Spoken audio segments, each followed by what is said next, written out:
M. Thine.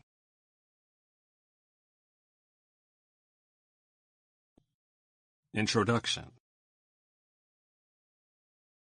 Most people are overconfident of their value on this planet. Most people can be done without. Said William George Bonin. Overconfident of their value? William Bonin sure was. He must have felt absolutely certain that police would never connect him to the string of dead bodies turning up along California's most picturesque highways. The blood-soaked and battered discoveries horribly juxtaposed against bright blue skies and rose with rock-lined ocean views. But good eventually catches up with evil, if given enough time, and Bonin's obsession with brutal sex and murder was consuming him much too fast for him not to make a few mistakes. Bonin was eventually caught and executed in 1996 for the callous, brutal killings of at least 21 boys and young men during a fast-paced murder spree that ran from 1979 to 1980. Human life did not matter to Bonin. People could be thrown away like so much trash, completely forgotten in the hunt for a new victim.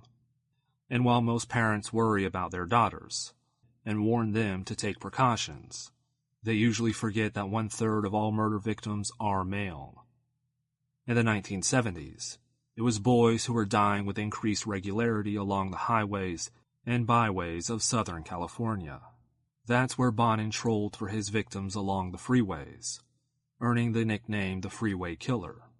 It is one he shares with two other serial killers, Patrick Kearney and Randy Stephen Kraft, who also took advantage of the busy and often anonymous California freeway system to procure their human playthings. Bonin drove a camo green Ford Econoline camper van, and often used accomplices to either help entice his victims into the van and drive while he raped, tortured, and killed them in the back, or to assist him in the actual killing. Bonin, despite being divorced, liked boys, and he liked them young. He targeted hitchhikers, most often thin and lanky types, although some of his younger victims were quite small, and sometimes lured kids to their death with the promise of sex and drugs. Sometimes he just overpowered them, forcing them into the back of the van where they would find door handles removed so they could not escape. Once he had them, though, they were little more than toys to him, and he brutally raped and tortured them before killing them and discarding them with all the emotion of disposing garbage. He drove his death van around the streets of Los Angeles and Orange counties, looking for victims, a prosecutor later said, adding that once a hitchhiker had entered Bonin's van, he was dead. According to one accomplice, Bonin liked to hear them scream, and later, after everything came to light in horrible detail, neighbors would report having heard blood-curdling screams coming from the 1950s tract house in Downey, where Bonin had spent his high school years and has shared with his mother. At the time, they thought it was kids playing, so no 911 calls were made, even though neighbors had seen young boys with Bonin, which made them suspicious, and had heard rumors that Bonin was buying beer and showing porn to neighborhood teens.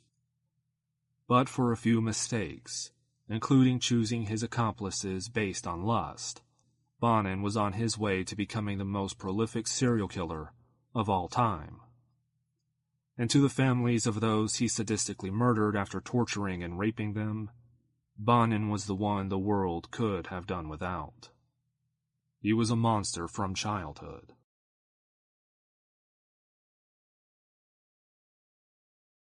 Chapter 1. Setting Murderous Future in Stone.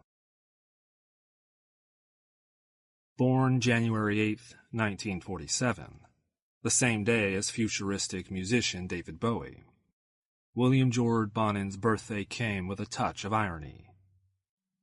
Victor Hugo's Les Miserables, starring Frederick March and Charles Laughton, was playing that day, and Bonin would later hunt down young boys with the same fervor that pushed the detective Javert to chase Jean Valjean in that classic story. The second of three brothers, Bonin's Connecticut childhood was not full of Cape Cod charm. In truth, his parents were both drunks, and his father had a pretty serious gambling problem that often consumed the family's grocery money, and eventually led to the foreclosure of their house. Neighbors who noticed the boys' hunger often came to their rescue.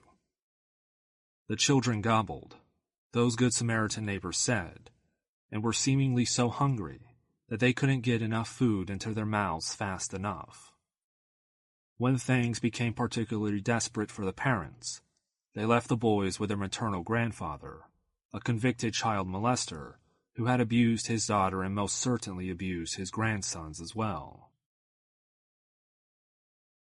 Sexual assaults erase a childhood. By the age of 6, Bonin was in an orphanage, and although he later said he had no memories of the place, others who spent time there said that cruel punishments doled out by the facility's workers included having their heads shoved into toilet bowls and being forced to climb stairs until their legs wobbled and shook. Bonin was just 10 years old when he was placed in a Connecticut juvenile detention center for stealing license plates. He was sexually assaulted that same year, apparently more than once and by more than one person, which likely led, at least in part, to his later obsession with sex and violence. After he was sexually assaulted while housed in the detention center, he in turn molested his brothers and neighborhood boys, although his gruesome, bloody trek through Southern California was still more than a decade into the future. He was following a common pattern, experts say. An estimated 35% of those who molest or sexually assault others were victims of some form of abuse themselves. The cycle of shifting roles from victim to abuser, sometimes known as vampire syndrome, is especially common in pedophiles, whose preferred targets are boys. Once, when an older boy asked Bonin for sex, he was agreeable, as long as he was restrained with his wrist behind his back, a submissive position that he said made him feel more secure. When psychologists heard the story, they said it suggested that Bonin had most certainly been a victim of sexual abuse by adults, who had restrained the boy long before his stint in the detention center. His mother pointed her finger at Grandpa, but given that Bonin had been essentially passed around among many of the older boys in the detention center, it would be hard to pinpoint what particular incident triggered his own perverse desires. According to a study appearing in the British Journal of Psychology, there are several factors that point to why people become perpetrators of sexual abuse. Not only are boys who are victims of childhood sexual abuse more likely to become perpetrators themselves, but so are children who suffer abandonment from their parents during critical periods of development. Having been a victim was a strong predictor of becoming a perpetrator, as was an index of parental loss in childhood, researchers said. William Bonin had both things working against him, and at least 21 young men and boys would be the ones who would pay for it, in the worst possible way. California Dreamin'. When Bonin was in 8th grade, their house foreclosed on, and the future in Connecticut looking quite bleak. The family moved to California, hoping that the Golden State and all its promise would be the catalyst to transform their lives. And while it may have been a good move for Bonin's parents and 2 brothers, the change in scenery did nothing to erase Bonin's increasingly dark thoughts. Bonin had a lack of self-control, and his urges always got the best of him. Sometimes, I'd get tense and think I was gonna go crazy if I couldn't get some release, like my head would explode. So I'd go out hunting. Killing helped me. It was like needing to go gambling or getting drunk. I had to do it, Bonin said in Dr. Von Pelto's book, Without Remorse. Pelto was a young clinical psychologist when she was given the job of preventing inmates from committing suicide before trial. One of her charges was Bonin. His victims dumped like garbage in the ditches alongside the freeways of Southern California. Bonin was like so many other serial killers, habitual and unable to control his actions. The desire to kill was all-encompassing, and like a heroin addict in need of a fix, it was all he really thought about. But we are getting a little ahead of ourselves. There was a time when the paunchy, morose, dark-haired Bonin had a shot at living a normal life. If only those pesky little obsessions hadn't taken hold. 1965 was actually a good year for Bonin. He graduated from high school, got engaged to a girl, and joined the U.S. Air Force. He ended up in Vietnam, serving his time as an aerial gunner, and logging more than 700 hours of combat and patrol time. He earned a Good Conduct Medal and put his own life at risk to save a fellow airman. On the surface, everything looked great, but despite his alleged good conduct, he made the Vietnam War even more of a hell for two fellow soldiers when he sexually assaulted them at gunpoint. As if the humid, dense jungle, tricky Vietnamese booby traps, and watching fellow squadron members being blown to pieces in plain sight weren't hell enough. Later, at his Los Angeles County trial, the prosecutor would say, the closest the defendant got to combat in Vietnam was when he held a gun to the two soldiers' head and sodomized them. He was honorably discharged in 1968. It wasn't until much later that he admitted the assaults, and his victims were unlikely to report such a thing during that era, and returned to California to live with his mother in Downey, located in Los Angeles County, about 13 miles southeast of downtown L.A. Here, he married that girl he had given an engagement ring, but the two soon divorced. The split did not come before his ex-wife learned about Bonin's recurring dream, which would eventually set the stage for someone else's nightmares. He told me he had the dream a lot of times, said Susan Bonin. He would be in a bar alone, and he would walk up to a girl who had no face. He would buy her a drink and take her to a deserted place. There, he'd rape her, kill her, and bury her in a shallow grave. She said he would wake up in tears. Something triggers string of assaults. Whether it was post-traumatic stress disorder from serving in Vietnam. You learn that life is cheap over there, he later told a radio station shortly before his scheduled execution. The end of his marriage or the subsequent return to his mother's home, Bonin could no longer contain his urges. Playing a big role were likely the memories of how much he enjoyed having complete control over another person, as he did when he assaulted his fellow soldiers in Vietnam at gunpoint, having them completely at his mercy. Shortly after moving back in with his mother, Bonin abducted and sexually assaulted 4 teenage boys, 14-year-old William, 17-year-old John, 12-year-old Larry, and 18-year-old Jesus, forcing them to perform oral sex on him before sodomizing them and performing excruciating methods of torture that included squeezing their testicles. When Bonin was finally apprehended in 1969, he was driving with a 16-year-old male passenger, and he told police officers that they were lucky that they had caught him because he felt that he might have killed the boy. During evaluations before his trial, Bonin was diagnosed as a mentally disordered sex offender amenable to treatment, and was placed under observation at Atascadero State Hospital in St. Luis Obispo County. Doctors were then able to determine through physical evidence, including scars on his head and buttocks, the levels of abuse Bonin had suffered as a child, despite his lack of memory regarding any incident. They also reported signs of manic depression, as well as damage to the area of the brain that restrains violent impulses.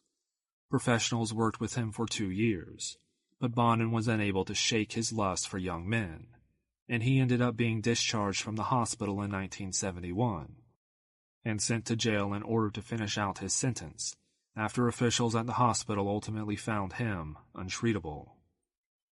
He wanted to straighten himself out, but doesn't know how to go about it. One expert wrote in a report that should have led to a lengthy sentence. Still, his stint behind bars was horrifying in its brevity, and he was released in May of 1974 after doctors determined he was no longer a danger to others. It would be a terrible mistake, and it didn't take long before Bonin was back to his old sadistic tricks. A Wrong Way Ride. About 16 months after his release from jail, Bonin ran into 14-year-old hitchhiker David McVicker, who was hitching a ride to his home in Huntington Beach. It was the last day of summer in 1975. "I was actually hitchhiking home from the Garden Grove to Huntington Beach, and he got me," said McVicker, who at first noticed nothing strange about the man in the blue Opel Kadett. He was totally cool. There was nothing in the least bit strange about him. At least not until Bonin asked McVicker if he was gay, and the young hitchhiker asked Bonin to stop the car. The driver then pulled out a gun. "That's when I knew I was in trouble," McVicker said. Bonin drove to a deserted field and brutally raped the teenager, then attempted to strangle him with his own t-shirt. When McVicker screamed, Bonin apologized and drove him home, where he ominously said, "We'll meet again." As many rape victims will attest, McVicker's ordeal was hardly over.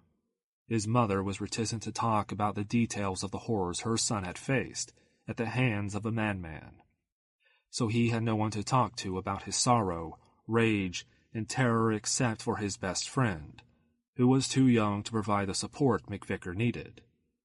For a boy who had been forced to grow up much too fast, the normalcy of school was nearly impossible to bear. He eventually dropped out, but painful memories still followed. He endured listening to acquaintances make jokes at his expense, and lost a job after a boss read an article which suggested that McVicker had survived because he, too, was an accomplice, and fired him. "It's like being raped again," he said. Decades after the incident, he lives on disability because of the debilitating effects his rape and its aftermath had on his life. He still has nightmares. Back to prison. The assault on McVicker, along with another attempted abduction of a teen, led to another prison sentence for Bonin. Although the 1 to 15-year sentence he received at the California Men's Facility in St. Luis Obispo seems woefully inadequate for attempted murder, considering his string of previous sex crimes. Authorities had promised McVicker that Bonin's sentence would be 15 years to life, which had given the teen peace of mind knowing that his rapist would be doing hard time for his crime. But instead of doing serious time, Bonin was released on October 11, 1978, after serving just 3 years, and was given 18 months of supervised probation. Our society surely has its priorities misplaced when someone with Bonin's record of contempt for the personal integrity of others is released in the blink of an eye, while dealers of controlled substances, even in relatively small quantities, are given a 10-year, 20-year, and life terms. Circuit Judge Alex Konzinski later wrote when denying one of Bonin's appeals. He moved in with his mother in the old family home and landed a job as a truck driver with the Pinnable Driveway in Montebello. He also began dating a girl. Friends said that he liked to take her roller skating every Sunday in nearby Anaheim. Still, there was something evil hovering in William Bonin, and it would take no time at all for it to come out.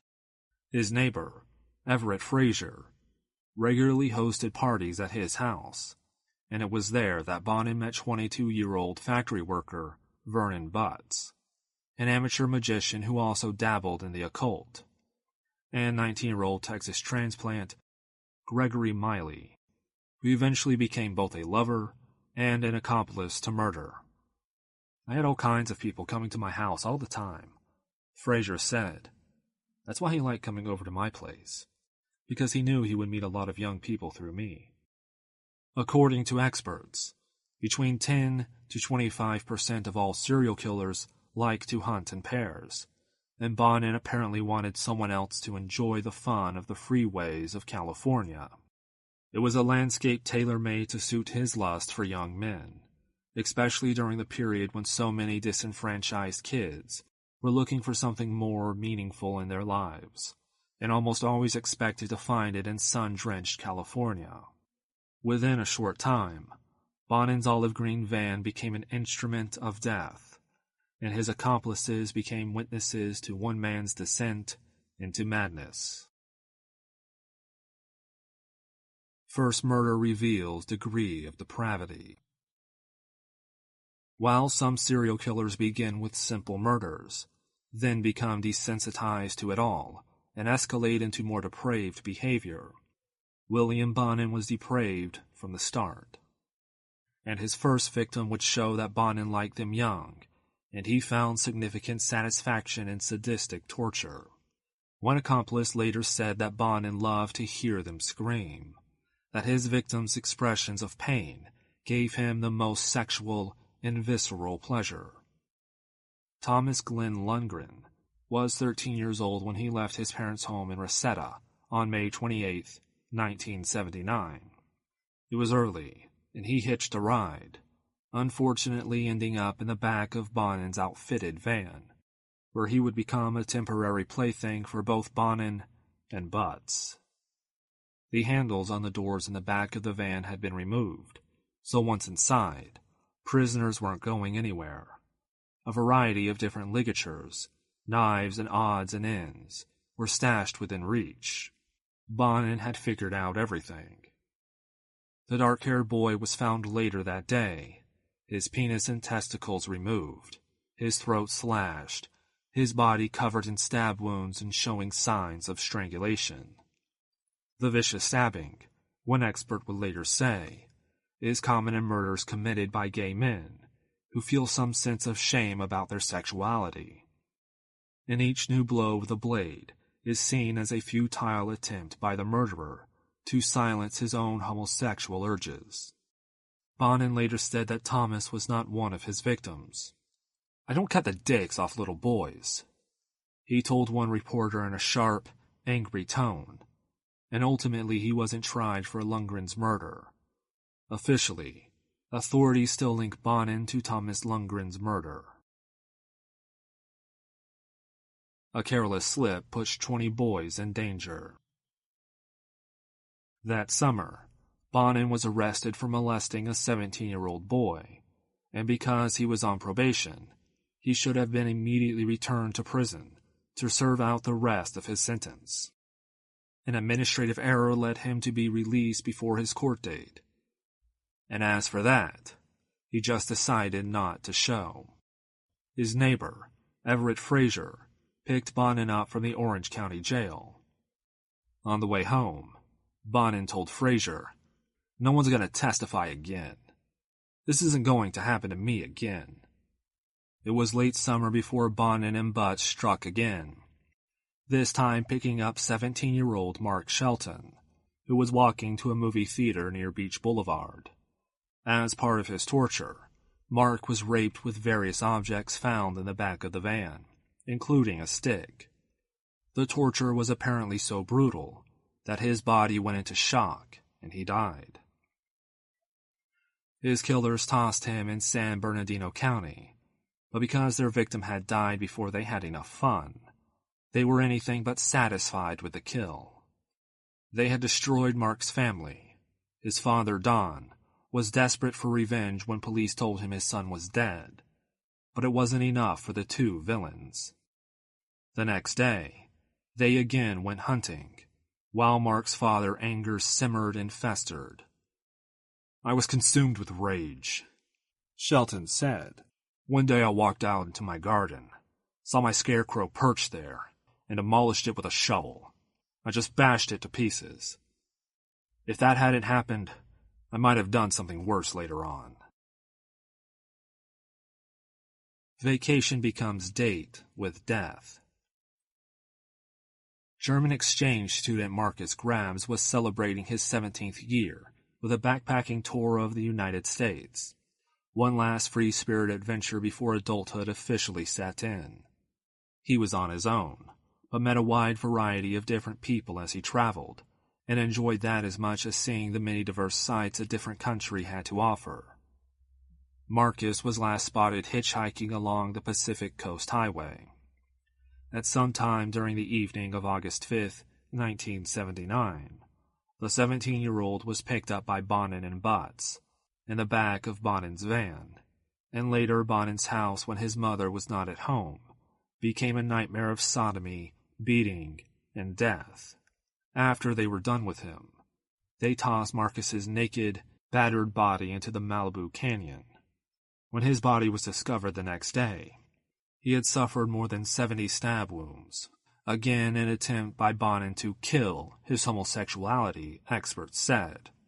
Had a nylon rope around his neck and an electrical cord around one of his ankles. His killer was like a rabid dog that has gone insane and doesn't know when to stop biting, a homicide detective later said. Brutality doesn't quell hunger. It didn't take long for Bonin's urges to kick in again.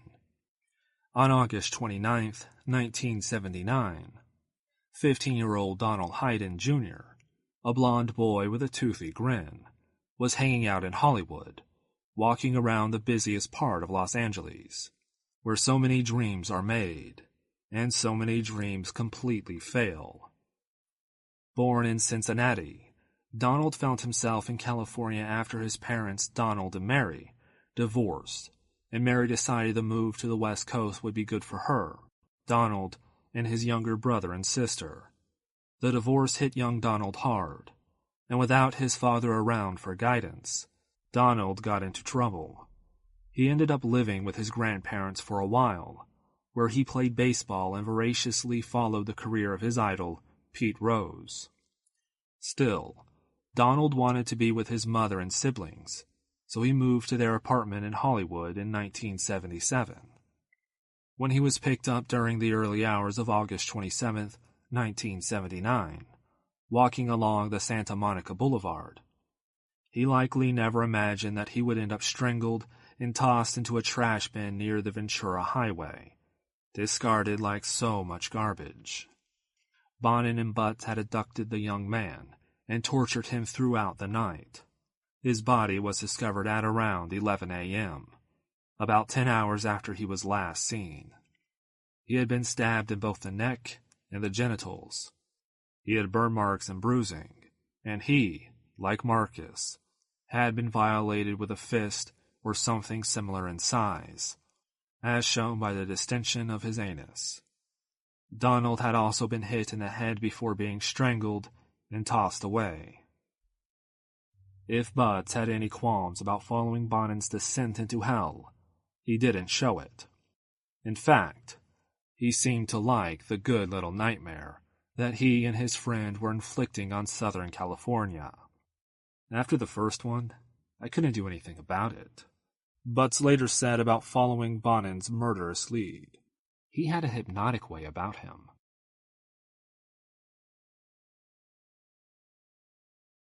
Chapter 2. William Bonin was hungry. Less than 2 weeks after Donald Hayden Jr. found himself in the back of Bonin's van, on September 9, 1979, a 17-year-old David Murillo was riding his bike near his home in La Merida, on his way to the movie theater where he planned to bring the weekend to a close with a Sunday night movie. Apocalypse Now was topped at the box office that weekend, alongside Monty Python's Life of Brian. Bonin and Butts spotted him and lured him into the van, where he was bound, raped repeatedly, and strangled. His head was bashed in with a tire iron for good measure. His body was found 3 days later, lying alongside Highway 101. 8 days later, 18-year-old Newport Beach resident Robert Wirostek was riding his bike to his job as a clerk at a grocery store. He never made it to work, but his body was found on September 19th, dumped alongside I-10. There was a period of a few months when Bonin and his accomplice Butts laid low. But by November, they had a hunger that needed to be satisfied. On the 29th of the month, just after Thanksgiving, Bonin and Butts abducted an unidentified teen, beating him, raping him, and strangling him to death before dumping him in Kern County. The next day, still on a high from the previous day's kill, Bonin and Butts struck again. This time, it would be 17-year-old Frank Dennis Fox, of Bellflower, who found himself in the back of the green van on November 30th. "He'd been home a few days earlier, and I gave him some stuff for his apartment," said his mother, Jerry. "He wanted me to cut his hair." He had been dumped on Ortega Highway, just 5 miles east of Interstate I-5. His body showed signs of beating, and there were ligature marks on his ankles, wrist, and neck. There were avocado green carpet fibers tangled in his pubic hair, and there were signs of sexual activity. Later, at a trial, those carpet fibers would prove to be an important bit of evidence. The carpet in the back of Bonin's van featured the same swirled pattern featured on the fibers found clinging to Fox's hair. It was also avocado green. Fox might not have survived his encounter with Bonin and Butts, but he would certainly do his part in death to see his killers brought to justice, even if it was from the grave. A sick Christmas gift. As the Christmas holiday grew closer, Bonin again headed out on the weekend to hunt for a new victim. He trolled the freeways on Fridays and Saturdays, reserving Sundays for his girlfriend. This time the unlucky teen would be a 15-year-old John Kilpatrick, who left his mother's house to visit some friends and never returned.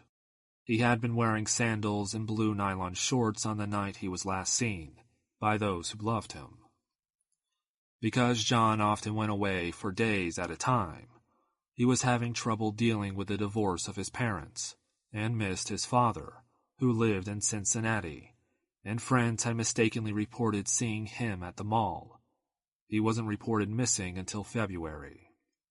"I don't think he had run away," said his mother, Priscilla Kilpatrick. "We just thought he was thinking things out, and we didn't want to scare him off." She found out how wrong the reports of sightings were when a friend called her to say that her son, whose tattoos of a skull wearing a hat on his right bicep and an F on his right hand were the identifying marks she and authorities needed, was likely a victim of the Freeway Killer. "I knew it was him before the police even came out," she said. "I didn't want to believe it, but I knew it was him because of the tattoos.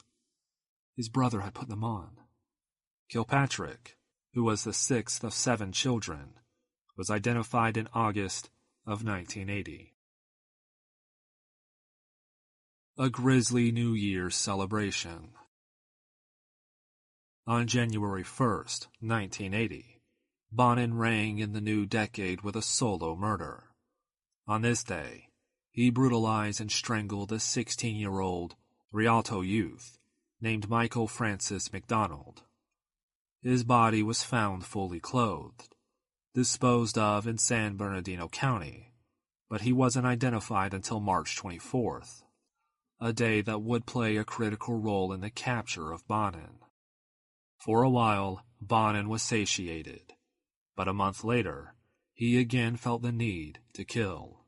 This time, 15-year-old Charles Miranda disappeared while looking for a little fun in a busy section of Hollywood. Bonin had with him a new assistant, Gregory Matthews Miley, on February 3rd, 1980, when they ran across Charles, who was hitchhiking along the Santa Monica Boulevard. At first, the young man with thick brown hair only had to give up the $6 he had stashed in his wallet. But soon enough, the two had overpowered him and tied him up so Bonin could have his way with him.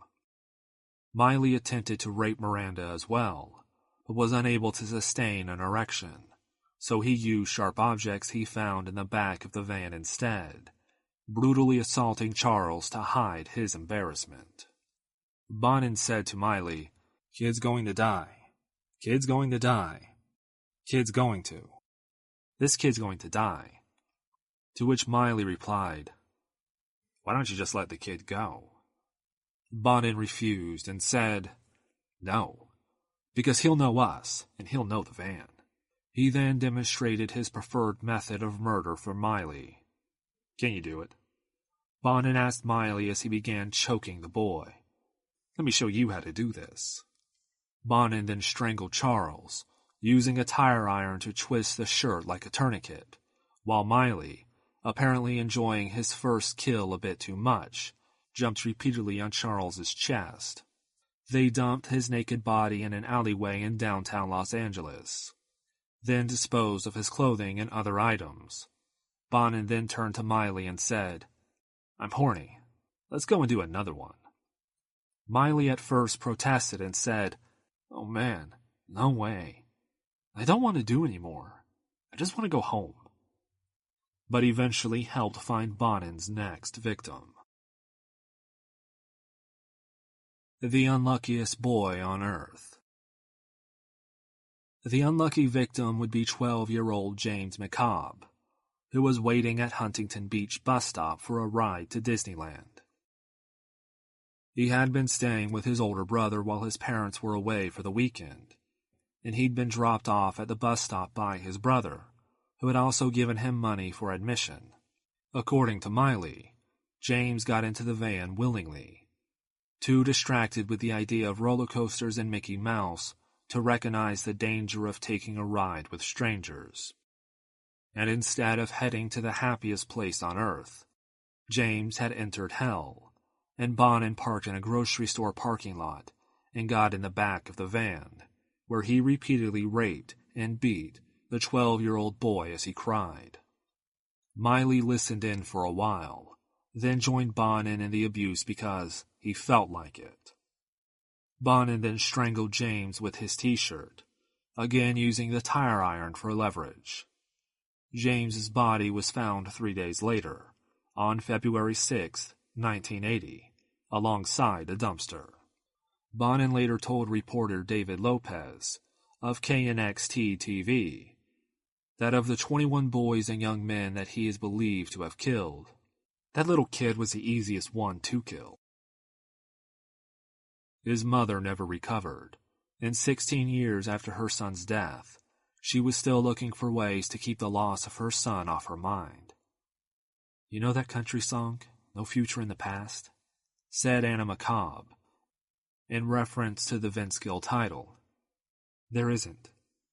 About a month later, on March 14, 1980, 18-year-old Ronald Gatlin disappeared from North Hollywood. His body was found the next day, dead from strangulation, with ligature marks on his ankle, wrist, and neck, evidence of sexual activity before his death, along with evidence of beating. The body count was starting to pile up in Southern California. Close call leads to new friend. On one particular night, Bonin was hanging out at his neighbor Everett Frazier's place, and decided to leave about the same time as 17-year-old William Pugh. Bonin offered the teen a ride, and on the way to Pugh's house, he asked the young man who was still wearing braces if he wanted to have sex. The question caused the teen to want more than anything a way out of the vehicle, and he attempted to escape when Bonin slowed for a stoplight. The killer responded by grabbing Pugh by the collar and dragging him back into the passenger seat. He then told Pugh about his favorite weekend activities and talked about how much he enjoyed picking up young male hitchhikers for sex, torture, and murder.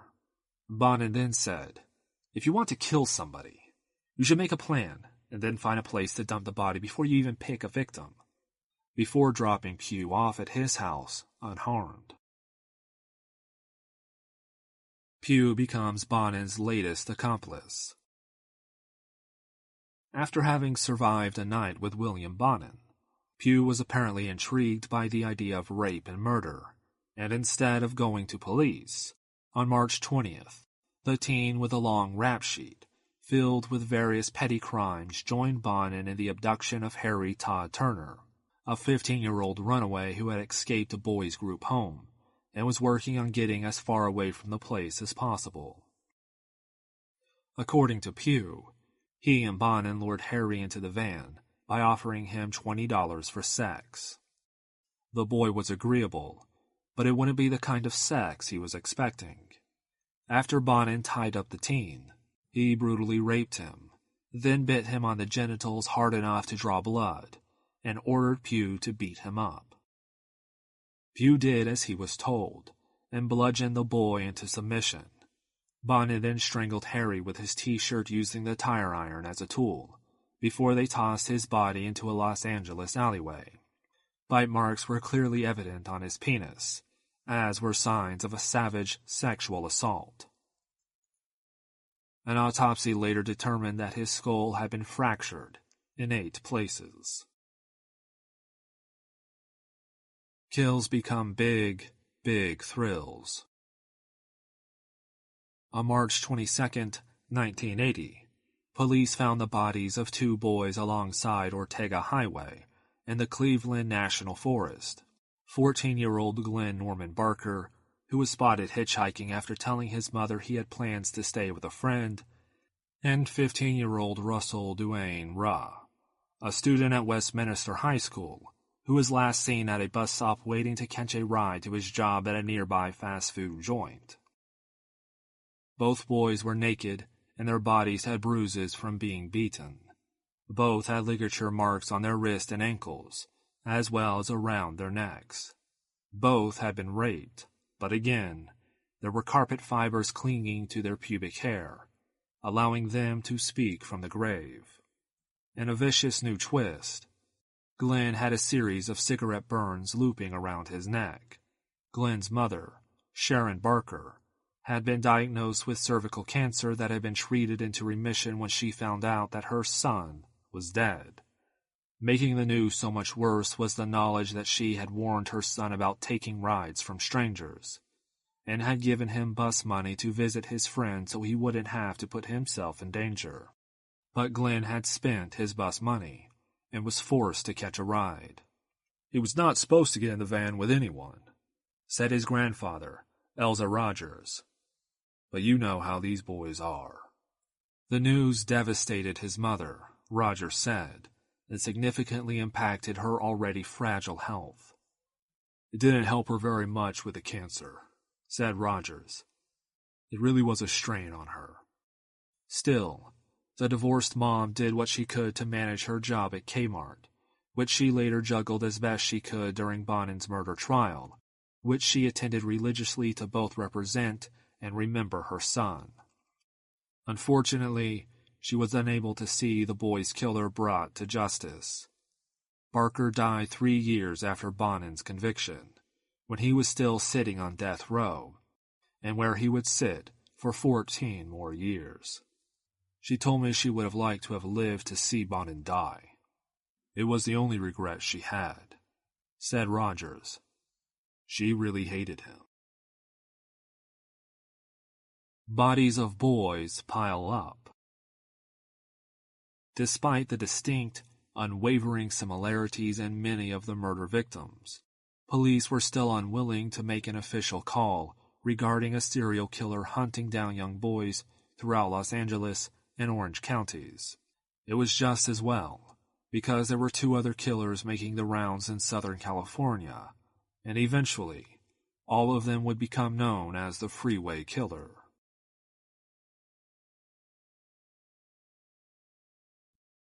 Chapter 3: Orange County Register unearths Bonin secrets. Reporter J.J. Maloney remembers covering the story of the Freeway Killer for Orange County Register. The paper had run a story in 1979 about the bodies of boys turning up, strangled and violated, but no other media picked up on it, and the police were still unsure about a connection. The story idled until Maloney ran across an envelope of clippings labeled "Dead Gay Boys," and felt compelled to follow the leads in that envelope, including the story of 12-year-old James McCabe. snatched on his way to Disneyland. A little boy who wanted to see Donald Duck and Mickey Mouse was instead ended up in an envelope labeled Dead Gay Boys, Maloney recalled. Given the details in the folder, Maloney felt sure that it was the work of a serial killer, and he encouraged his editor to assign him to the story. He played upon the man's emotions as a father in order to get the gig. It appeared certain that a psychopathic killer was on the loose. And that kind of killer, once he starts, repeats and repeats and repeats. Maloney wrote, years afterward, "One killer, one spree. If the police wouldn't say it publicly, someone had to." The police weren't interested in serial killer theories, and told Maloney that it wasn't such a rarity to find so many strangled young men in the area, given the large gay population. The police naturally do not want the massive public pressure a serial killer brings to bear on them, and there are differences of opinion among policemen on the wisdom of giving out information to the public. Maloney wrote, "At the Register, we feel the public had a right to know. That, more importantly, hitchhikers had a right to know the next time they stuck their thumb out that they might end up strangled and abused." A profile of murder. Dr. Albert Rosenstein, a forensic psychologist whose opinion was enlisted by the Orange County Register, profiled the killer before Bonin was zeroed in on by the police. He was chillingly accurate. "The guy who's doing these murders is crazy," Rosenstein said. "The chance that he's been a mental patient at one time or another is very high. And the only place in Southern California where mentally disturbed sex offenders are sent is Patton State Hospital." The hospital where Bonin was housed was a bit north, so it was off Rosenstein's radar. "The killer is a strong, clever white man in his late 20s or early 30s. If he was not strong, he could not handle the bodies. If he were not clever, he would have been caught already. If he were not white, he could not have picked up so many white youths. If he were not in his 20s or 30s, he would not be this kind of murdering sex offender, past studies have shown," Rosenstein said, also zeroing in on Bonin's sexual trauma as a child. "As a result of some traumatic sexual experience as a child, the killer has developed into a bisexual, but he never has become comfortable with the homosexual side of his personality," he said.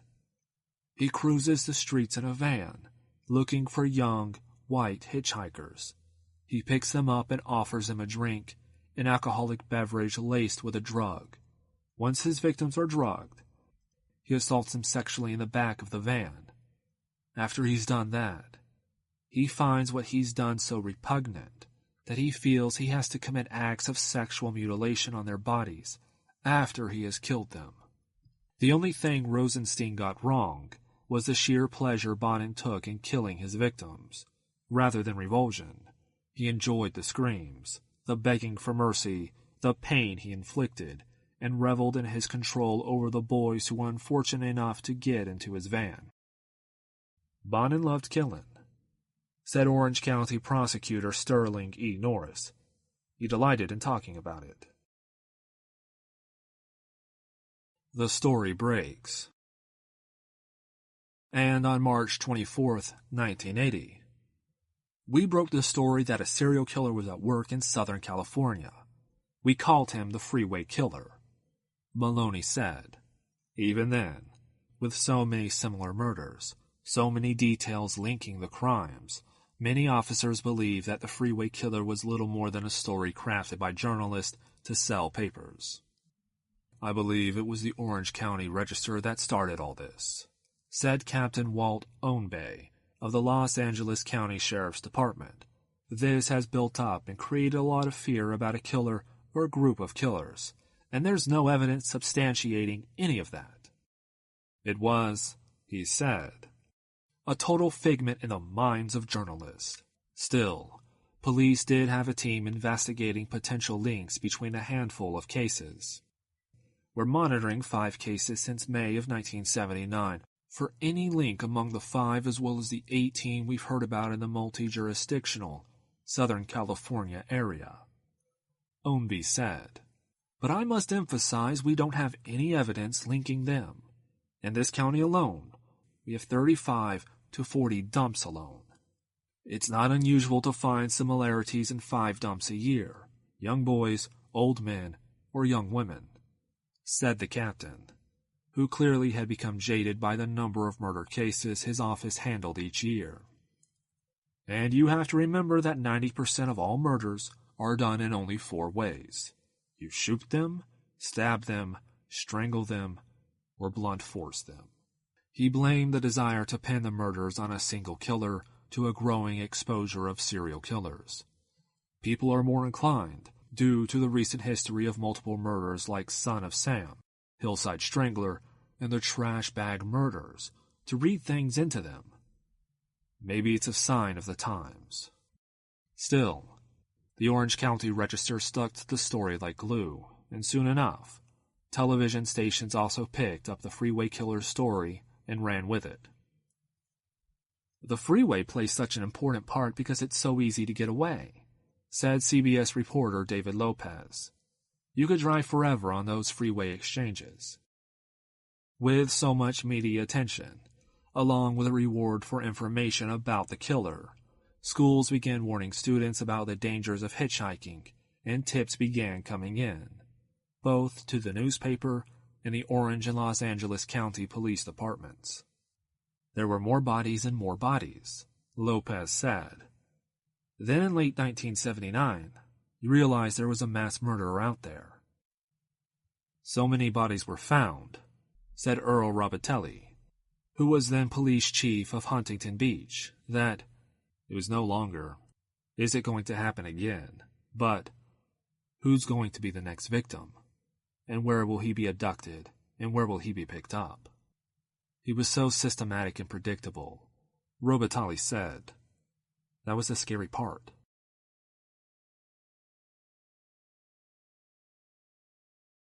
Chapter 4.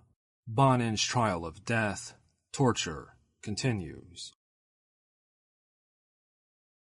On April 11, 1980, the nude body of 16-year-old Stephen Wood was found in an alley in Long Beach, near the Pacific Coast Highway. He had been on his way to school after a trip to the dentist when he encountered Bonin. The last thing he had said to his mother was, "See you later, alligator." Of course, she responded, "After a while, crocodile." When he was found, his body showed signs of beating about the face and elsewhere, and there were ligature marks on at least one ankle and wrist, as well as on his neck. Stephen's murder devastated the entire family, which virtually imploded after his death. "I live in a different world now," said Stephen's mother, Barbara Bien, in an interview with the Los Angeles Times. "There's just too much to remember."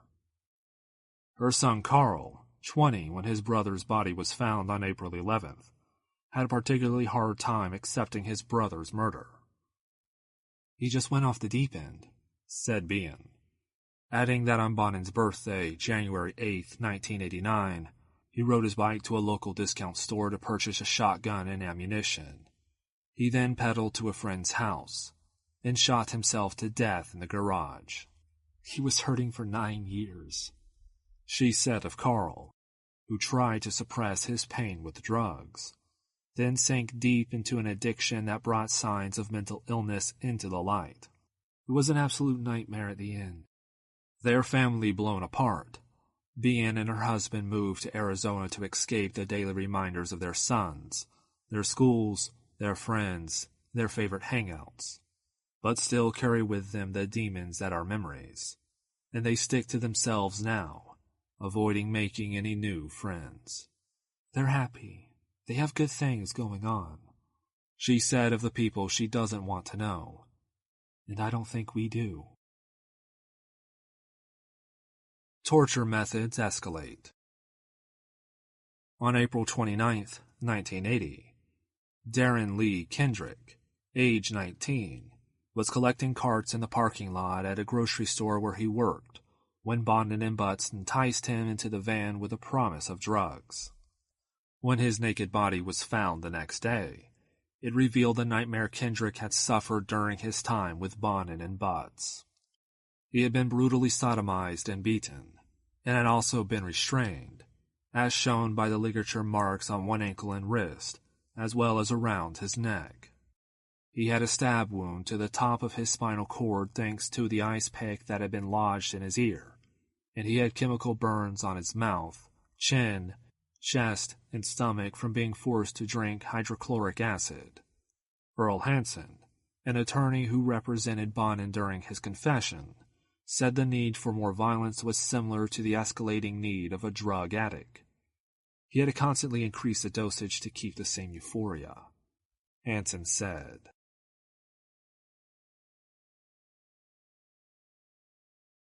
Chapter 5. A Consummate Serial Killer. In the same way that William Bonin's actions fit the pattern of most serial killers, he waited until his need to kill was overwhelming. Then he acted on those desires and was satiated.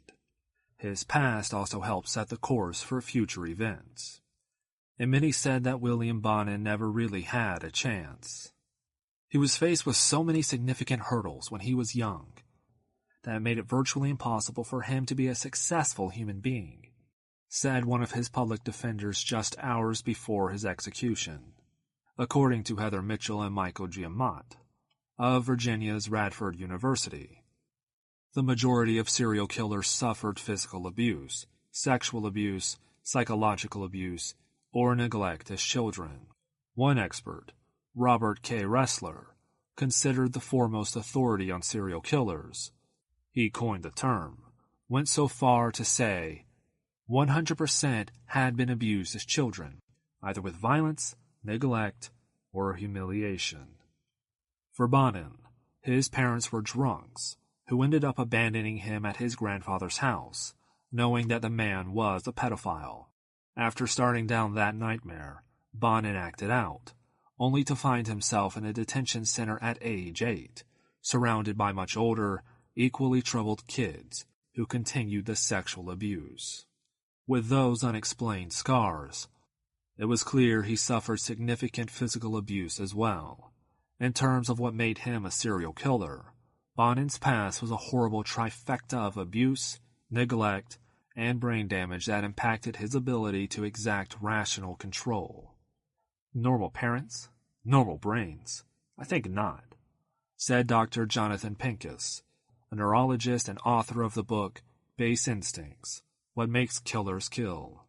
Abusive experiences, mental illnesses, and neurological deficits interplay to produce the tragedies reported in the newspapers. The most vicious criminals have also been, overwhelmingly, people who have been grotesquely abused as children and have paranoid patterns of thinking, said Pincus in his book, adding that childhood traumas can impact the development, anatomy, and functioning of the brain. And although Bonin suppressed his memories of his abuse, doctors pointed to the scars and the damage to the frontal lobe of his brain as unimpeachable evidence. There is so much data to indicate that Bonin was severely and recurrently sexually abused as a child, said one psychiatrist. Bonin knows no boundaries. During Bonin's year of living dangerously, he sometimes was perfectly capable of living a semi-normal life during the hours when he was not hunting for boys. While his girlfriend was long gone, he did have a new lover, Lawrence Eugene Sharp, an 18-year-old from Long Beach that Bonin once took to Knott's Berry Farm, a California theme park, for a date. Unfortunately for Lawrence, Bonin grew tired of his lovers as quickly as he did with his victims, and at some point between April 10th and May 18th of 1980, Bonin killed him, stuffing his body in a trash bin behind a gas station. I just got up one morning and decided I was tired of him, Bonin said when asked why he chose to kill his teenage lover. I just got tired of having him around, and so I decided I should kill him.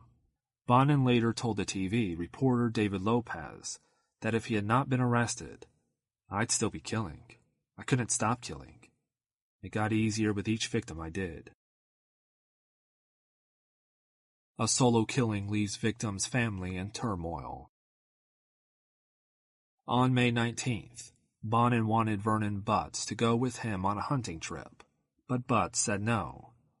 In a rare murder on his own, Bonin abducted 14-year-old Sean King, who was hanging around a Downey bus stop, tortured him, raped him, strangled him, and discarded his body. He then went back to brag about it to Butts. Initially, King's body wasn't found, and the boy's mother, Lavada Gifford, allegedly wrote Bonin an impassioned plea to tell police where her son's body was, so she could bury him by Christmas. But it wasn't her letter that caused the heartless Bonin to give up the information. It was a craving for a burger. I was dying for a hamburger, and I knew if I went out with the cops, they would buy me a hamburger. Bonin told reporter David Lopez. In exchange, he would not be tried for Sean King's murder at trial.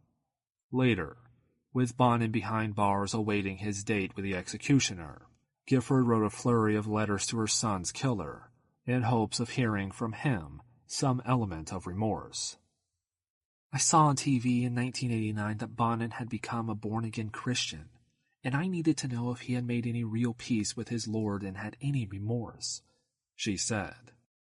He wrote me back more than 13 times, but did he ever say he was sorry? Not one word. It was all about him and his favorite TV shows. He never acknowledged that he did anything wrong, so I stopped. Homeless man becomes Bonin's new roommate and accomplice. 9 days after Bonin dumped Sean King's body, he invited a 19-year-old drifter named James Monroe to move into the 1950s tract house he shared with his mother. The Michigan native happily accepted, and later said his initial impression of Bonin was that he was a good guy, really normal. That reputation continued after Bonin also helped Monroe land a job at Dependable Driveway in Montebello, the same place Bonin himself worked. Story doesn't bypass Bonin's attention. In an effort to keep an eye on whether or not police were homing in on him and his van of death, Bonin drove daily to Orange County to purchase the Register, and it was the March 24, 1980 story, the one that broke the news of a serial killer targeting Southern California's boys, that sealed his fate.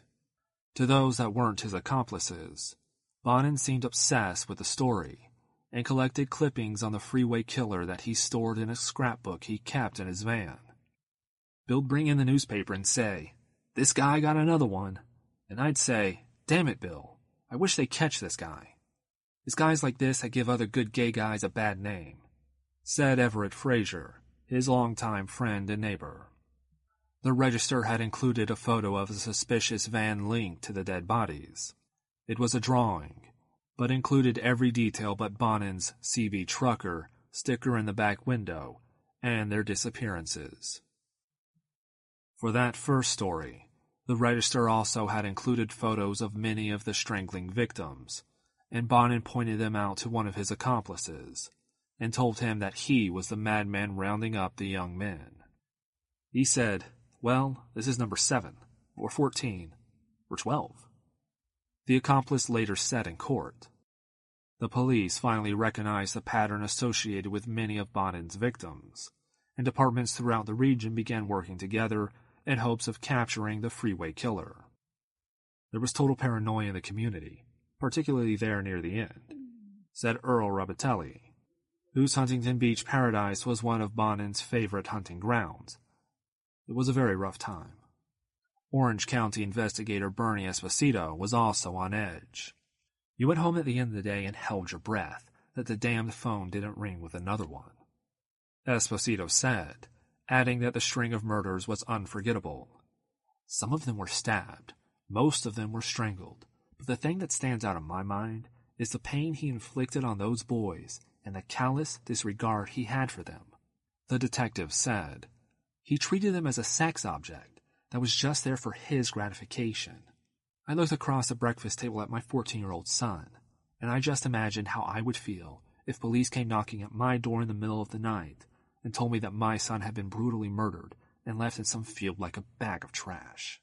Esposito and his partner formed a task force with 4 other officers, 2 from LAPD and 2 from Los Angeles County, and they made it their mission to track down the person responsible for the body count, which was quickly escalating. At the start of 1980, there were bodies coming in every 2 weeks, recalled investigator Jim Sidebotham. Long Beach was getting them, LA was getting them like crazy, San Bernardino was getting them, Riverside was getting them. The rape victim David McVicker, who was almost strangled with a t-shirt and a tire iron in Bonin's signature method, recognized something in the assaults of the dead men that looked familiar, and called cops to tell them that he was fairly sure he knew who the Freeway Killer was. I kept reading the newspapers, and every time I would read these stories about these kids coming up dead, it was like just in my stomach. I could feel this, McVicker told Nancy Grace. I knew what they went through. And then after a year of that, it was just kind of overwhelming to me. I finally called the sheriff's department and said, "He's supposed to be locked up, but he's not." I didn't know. They needed to find out where he was. And as it was, he was killing everybody. He ended up talking to Esposito, who recalled vividly the story he heard. McVicker tells me that after Bonin had done everything he wanted to do with him, he said, "You know what? You're an alright guy. I was going to kill you, but I want to come back for you and use you again." Esposito recalled. It sent chills down his spine. A second tip came when 17-year-old William Pugh was arrested for car theft. Pugh, who had been along for the ride the night Bonin killed Harry Todd Turner, told police he had some information he would share about the Freeway Killer if they would make a deal in the car theft. He failed to mention his role in the murder of Henry Todd Turner, but he did tell police that a guy he knew, William Bonin, had a glove box full of newspaper clippings about the case. An investigation into Bonin's background revealed a string of convictions for assaulting teenage boys, including David McVicker. Detectives made a stop at Everett Frazier's house for some background, although it wasn't until they showed him a map that detailed his house, Bonin's house, the place where one victim had disappeared, and the location of Bonin's favorite liquor store, as well as its proximity to the site of the disappearances, that Frazier was convinced his friend was the killer. It just clicked, Frazier said. I said, "Okay, get out your pencils, you guys. Get out your pads of paper." They just looked at each other. The hair on his arm actually stood up, said Detective Kirk McLecker. You could see just the entire switch in his viewpoint, once it dawned on him. Now, with 33-year-old Bonin in their sights, police began trailing the serial killer, waiting for him to make a move. The last victim.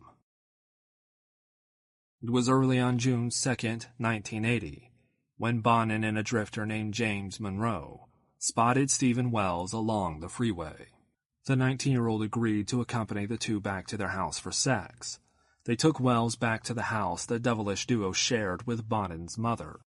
After an initial round of sex, Bonin offered Stephen $200 if he could tie him up, and Stephen, thinking about the missing boys and men before him, who had ended up as only a handful of paragraphs in a newspaper, agreed. Almost immediately, Bonin began to assault him, raping him ruthlessly as he struggled, hopelessly bound. Monroe said he watched TV in another room until Bonin called for him. At that point I knew it was real.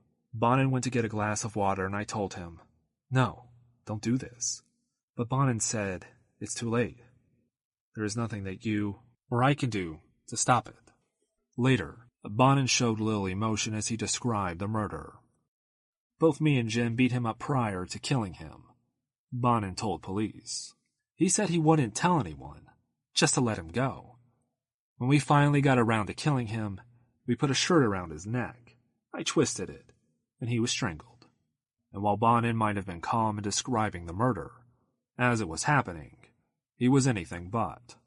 Monroe later recounted the events of that day to police, and recalled Bonin screaming at the equally hysterical Stephen, "Shut up, you're going to die." It was like he was a monster. Later, Bonin and Monroe loaded the body into the van and went to visit Vernon Butts. As we went up to the door, we knocked, and Butts came out dressed in a Darth Vader uniform like the Star Wars movie. Monroe recalled. We went inside, and Bonin told Butts, "This is Jim Monroe, and he's my new partner." Butts said hi, and showed me all the people he killed. He showed me a closet containing 21 ID cards of the victims that he killed. Bonin then told Butts to come look at what we did. So we all went out to the van. Bonin uncovered the body, and Butts replied, "Oh, how nice. You got another one." Then Bonin asked Butts, "Hey, do you want to come with us? Or do you want to stay here and watch the news?" Butts told Bonin that he would stay at the house. Bonin told Butts if he saw anything on the news to call him. After leaving Butts's home, Monroe helped Bonin dispose of Wells's body behind an abandoned gas station in Huntington Beach. We pulled into a closed Mobile gas station, dumped the body behind a gas station, and then took off, Monroe said. Then we went on our way home. As we were driving home, we stopped off at McDonald's, went to the drive-thru window, and got some hamburgers. When we got home, we sat down. Bonin was eating a burger, looked up at the sky and said, "Thanks, Steve." Then looked down and said, "Thanks, Steve." Then looked at me and said, "Wherever you are at," and started to laugh. "I'll kill you if you run." Later that night, Bonin told Monroe he better keep his mouth shut about the murder. Bonin told me that he was the Freeway Killer, that he had other partners out there who helped him kill, and that he killed 45 people. I got scared and started to cry again. He came up to me and told me to stop crying because he was not going to hurt me unless I ran or called the police. Then he told me he was getting tired and wanted to go to bed. We went into his bedroom and he got into his bed, and I got into mine. Then he turned off the lights. I got up and turned the lights back on, and he asked me what was the matter. I told him I did not trust him, and I did not want him to kill me. He got up, came over to me, and told me, "I know a way you can trust me." I asked him how. He said, "Let me tie you up, so you will know that I will not kill you." I let him tie me up the same way he had tied up Wells. Then he told me that he could kill me, and that there was nothing I could do. I started to cry. I pleaded for my life like Wells did. He started to laugh, and told me that he was not going to kill me, but if I ever ran from him, he would kill me, and that if he could not get me, his partners would. I told him okay, and that I would not run, so he untied me. I was so scared. I did not want Bonin or his partners to get me. I could not believe what I had gotten myself into. It was like a murder movie, like Friday the 13th. And this time it was for real. I could not get it out of my mind. I wanted it to all end, but I didn't know how. I stayed low for a while until June 13th, 1980, when I heard that Bonin was arrested for murder. Monroe has since asked Wells' parents, who have made it their mission to keep Monroe behind bars at every parole hearing, for forgiveness, and says he lives with many regrets. I was just a stupid kid. If I'd known that 15 years to life meant I was never going to get out of prison, I would never have pleaded guilty. Monroe said in an interview with the Los Angeles Times, "Hooking up with Bonin was a huge mistake." An unfortunate miss. If Bonin had spent a little more time savoring his time with Stephen Wells, who would ultimately be his last murder victim, the man might have survived his nightmarish ordeal. Police surveillance of William Bonin began June 2nd, 1980, the same night that Stephen was killed. But Stephen was already dead, and just before police arrived to set up round-the-clock surveillance on Bonin, his tortured body had been carried out of the house in a cardboard box and callously dumped behind a service station. If it had gone down just a little bit earlier, we might have stopped them, Sterling Norris said. As it was, they finally had their eye on their suspect, and they were ready for him to make a move. For about a week, William Bonin behaved just like any other single guy living in California. He went to work as a truck driver each day, then hung out with his friends including Frazier in the evenings before heading home for the night. I saw him about 3 times a week. I knew he was going out about every night, just like any other young guy, cruising, Frazier said. He was always trying to get me to go out with him at night, but I never would. I always had to be at home. Capture and confession. Laying low was smart, but 9 days after Stephen Wells was killed, Bonin's demons were again hungry, and he began hunting for a new victim, completely oblivious to the police in his rear view, because he was so focused on his mission. He tried to pick up 5 different young men, police on his van's tail the entire time, until he finally succeeded with a 15-year-old boy. Bonin drove his new prey to a deserted beach parking lot, and by the time police reached the van, they could hear disturbing sounds coming from inside. Bonin was already in the process of raping and strangling his victim. The police almost waited too long. This kid was in the throes of being strangled in the back of that van, Lopez said. Evidence connected to a slew of murders, including tape and rope, were found in the back of the van. Police also found Bonin's scrapbook of Freeway Killer stories, which made it even easier to determine which victims had been the work of William Bonin. It was the night of June 11th, 1980, and Bonin was booked on suspicion of murder and various sex charges. He was held in lieu of a $250,000 bond, and confessed to police that he had killed 21 boys and young men, who he then essentially threw away like garbage. Tricked into talking. He didn't confess willingly, however. It wasn't until he read the letter from a woman whose son was still missing, but presumed to be a victim of Bonin's, that the man cracked.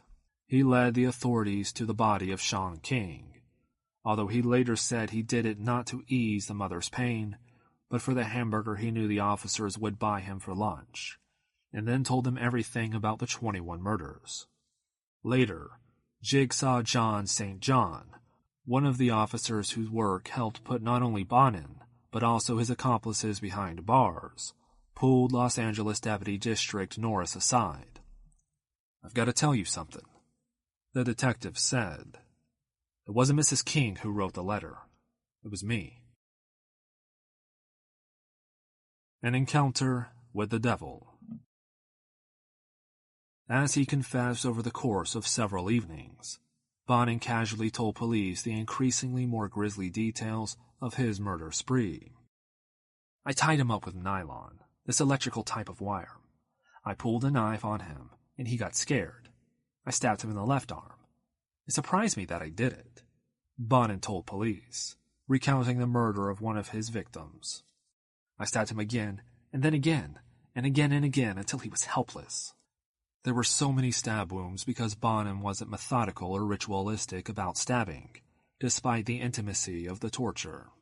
"They would try to stop me from stabbing them, and I would stab just to stab," Bonin said. "I stuck them in different places with a knife, because I didn't know where to stab. I didn't know where any vital organs are, or anything like that." Those who heard his confession were horrified not only by the details of each of the murders, but also because of the casual way in which Bonin told them. The thing that struck me was he was sitting there telling us in graphic detail about how he brutalized, sexually abused, and murdered these young boys, like he's talking about yesterday's news. Esposito said. Bonin's lack of emotion or compassion was just incredible, he recalled. There was not a policeman in that room that did not want to kill Bonin. To hear him talk about those kids, added Esposito's partner, Orange County investigator Jim Sidebotham. You're in there trying to hold in your puke and to do your job. It didn't help that the more Bonin talked, the more excited he became as he recalled victim after victim. This guy was impassioned about what he did. He loved it, said Norris, the district attorney who would eventually prosecute Bonin for his Los Angeles County crimes. Listening to his confession was like sitting there in a room of horrors. Here we are talking about killing little kids, killing one and throwing him out like a piece of trash, and then going back to get another. It made me sick. After police heard his confession, Bonin was formally charged with 14 counts of murder, 11 counts of robbery, plus 1 count each of sodomy and mayhem between July 26th and 29th. He also gave up his accomplices, who were by now scattered across the country. Bonin's victims. The victim list is believed to be as follows. Victim 1, Thomas Lundgren, age 13, May 28, 1979. Victim 2, Mark Shelton, age 17, August 4, 1979. Victim 3, Marcus Grabs, age 17, August 5, 1979. Victim 4, Donald Hayden, age 15, August 27, 1979. Victim 5, David Murillo, age 17, September 9, 1979. Victim 6, Robert Wizotek, age 18, September 17, 1979. Victim 7, John Doe, believed to be 9 to 25 years of age, November 29, 1979. Victim 8, Frank Dennis Fox, age 17, November 30th, 1979. Victim 9, John Kilpatrick, age 15, December 10th, 1979. Victim 10, Michael McDonald, age 16, January 1st, 1980. Victim 11, Charles Miranda, age 15, February 3rd, 1980. Victim 12, James McCobb, age 12, February 3rd, 1980. Victim 13, Ronald Gatlin, age 18, March 14th, 1980. Victim 14, Glenn Barker, age 14, March 21st, 1980. Victim 15, Russell Ruh, age 15, March 21st, 1980. Victim 16, Harry Todd Turner, age 15, March 24th, 1980. Victim 17, Stephen Wood, age 16, April 10th, 1980. Victim 18, Lawrence Sharp, age 18, April 10th, 1980. Victim 19, Darren Lee Kendrick, age 19, April 29th, 1980. Victim 20, Sean King, age 14, May 19th, 1980. Victim 21, Stephen Wells, age 18, June 2nd, 1980. While these are the young men and boys that Bonin initially confessed to killing, he later disputed the murders of Thomas Lundgren and told a reporter with a degree of indignation, "I do not cut the dicks off little boys." While the other boys were significantly tortured, Lundgren was the only one to be emasculated. There are believed to be at least 20 other victims linked to Bonin, maybe more. Of course, that's not to mention the families forced to live unknowing the horror of what happened to their child at the hands of William Bonin. Losing a child sparks a degree of emotional pain that trumps the death of a parent or spouse. This is a person they raised and nurtured, and all the hopes and dreams they had for them had now been buried. Losing that child to homicide only accentuates that grief. Experts say that depression, anxiety, rage, survivor guilt, blame, post-traumatic stress disorder, and a desire for revenge are common for the parents who are forced to survive a life without their child because someone else deemed them not worthy to live. Their grief can be so overwhelming, some experts say, that it can reduce a parent's lifespan due to the damaging physical effects of stress, and depression. Taking them into consideration, Bonin's victim list rises considerably. Butts lands behind bars. Police picked up 22-year-old Vernon Butts on July 25th, after executing a search warrant and finding evidence of at least one of the killings in his Downey home. Butts told police that he had a limited role in the killings, and only held victims down for Bonin to rape and torture, although he admitted that he once used a coat hanger to torture one of the victims. "We took him out in the middle of nowhere and had sex with him, and then he killed him," Butts said. He went along, Butts said, because Bonin was a Svengali of sorts and had a hypnotic effect on him, something that many other accomplices to serial killers have said about the men who have led them to commit heinous crimes. "After the first one, I couldn't do anything about it," Butts said, adding that his murder spree was Bonin with a good little nightmare. He told police that Bonin bound his victims, leaving them completely defenseless. He would then beat them and have anal and oral sex with them before taking their lives. When one of the boys resisted, Bonin beat them up real bad, according to Butts. And while witnesses for the defense would later say that Bonin was ashamed of what he had done, the demented killer in fact took immense pleasure in snuffing the lives out of his victims, Butts said. He loved every minute of it, I guess. He added, "He loved to hear them scream, basically." In his confession, Butts described the knives, ice picks, and acid used in 6 of the murders. He was charged as an accomplice in 9 of the murders linked to Bonin. Second accomplice arrested. About a month after Butts was behind bars, James Monroe, who stole Bonin's car after he was arrested and fled the state, was tracked to Michigan, where state police arrested him as well. It was June 13th, 1980 when Bonin was arrested. I was shocked, and it made me panic because I did not want to also be arrested. I waited until June 17th to talk to the cops, to see if I was wanted for this crime. I came in the morning and talked to a cop. He asked me if I went around cruising with Bonin picking up hitchhikers. Monroe said. I told him no, I don't know anything. He told me that I could go for now. That night I took off, and I headed for Michigan.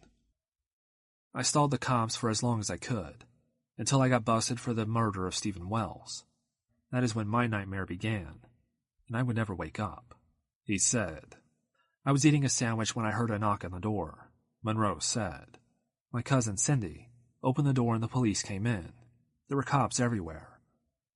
It looked like the President of the United States was here. The cop that had a clipboard asked Cindy her name. Then he asked Jeff his name. Then he asked me my name. Then as he was leaving, he looked at the report, and I matched the description that Bonin gave to the cops.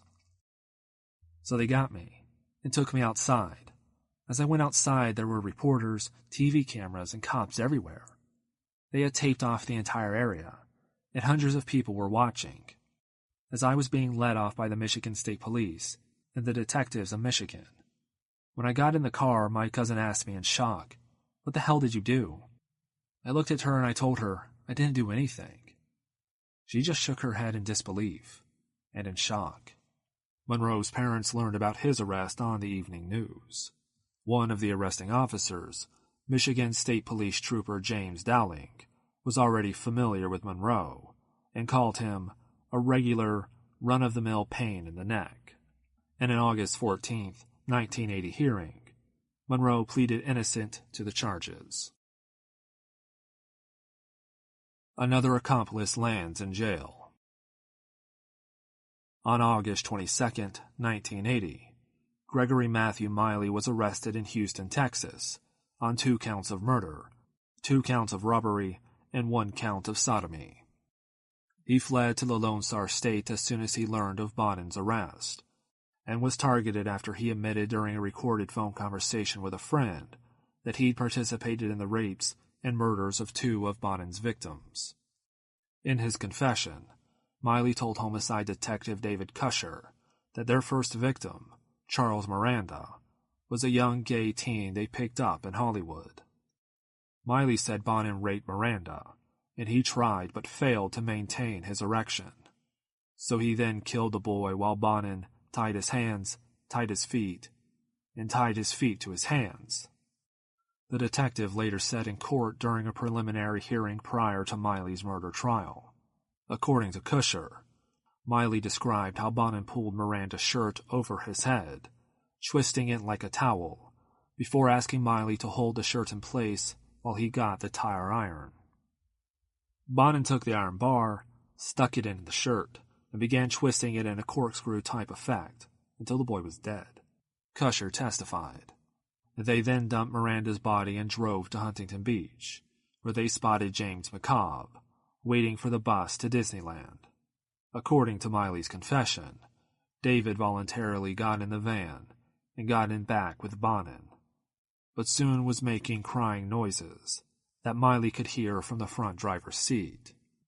Miley drove a very, very long distance, and the next thing he realized was that Bonin had this young boy down, and he was strangling him again with his shirt.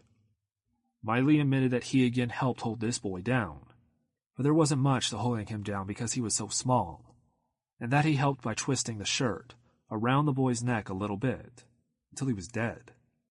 The detective said. Miley then told Kusher that they disposed of the body next to a dumpster. Fourth accomplice catches a break. Initially, police thought that 20-year-old Eric Martin Wigenetz, who met Bonin in prison in March of 1979, and later established a sexual relationship with him, was the fourth accomplice. Wigenetz was believed to have helped in the murder of Harry Todd Turner. Bonin didn't act alone in any of these murders, one of the lead prosecutors said, but he was released when the police learned it was actually their informant, William Ray Pugh, who had assisted in that murder. There is now sufficient evidence to believe the defendant is guilty of the crimes charged, said Sterling Norris. Then they sought to have Pugh, who had a lengthy criminal history that included arrests for burglary, robbery, and assault, tried in adult court. Bonin enters innocent plea. During a preliminary hearing on January 1, 1981, Bonin pleaded innocent to the Freeway Killer murders. Prosecutors, including Aaron Stovitz, who was part of the team that prosecuted Charles Manson for the notorious Tate LaBianca murders, and up until Bonin thought that those murders would be the most horrible thing we would see, zeroed in on the manipulation Bonin used to control his accomplices, which ultimately ensured that his victims wouldn't get away. Stovitz called Bonin the most arch-evil person who ever existed. Likely very few people in the courtroom disagreed with the prosecutor, given the heinous methods of torture Bonin delighted in before killing his victims. We know that Bonin had his group, and that they did not act independently of him, said one official. In the cases of Butts, Monroe, and Miley, all came from broken homes with no strong father identification. Bonin became the father. He gave them love. He also helped stoke their own perverse urges, said Los Angeles prosecutor Sterling Norris, who had listened to Bonin brag to police while sharing details of their debauchery. He was a leader, and he chose weak people he could use. Norris said, Bonin was the torch who lit the fire. He has this leadership ability to get them to follow, added Orange County Deputy District Attorney Brian Brown, who would prosecute Bonin for his Orange County crimes, and they do what he wants them to do. Stovitz, whose nightmares would now include Bonin in his inescapable van of death, had some advice for the people of Southern California, especially those who still believed that the life in the shadow of the Hollywood sign was safe.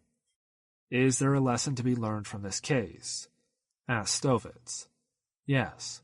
I would tell children don't accept rides from strangers, either hitchhiking or gratuitous offers, be they from girls, boys, or in between. And I would tell parents, let your sons and daughters see the pictures of these murdered children. a remorseless killer.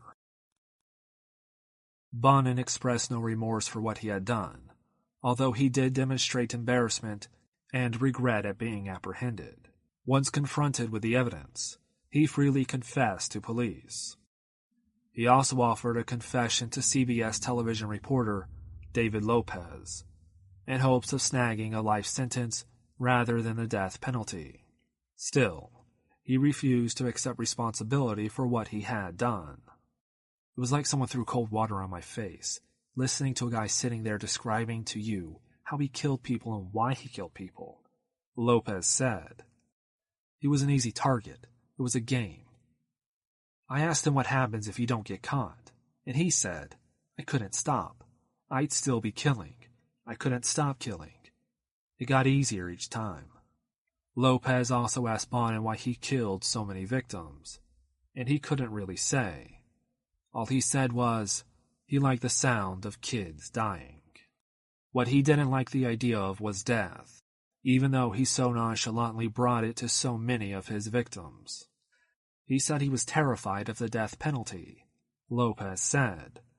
He said, I don't want to die.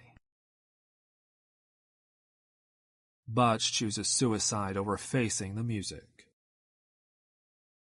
The testimony of Vernon Butts was one of the building blocks of cases against Bonin, but unfortunately, it would never be admitted into evidence.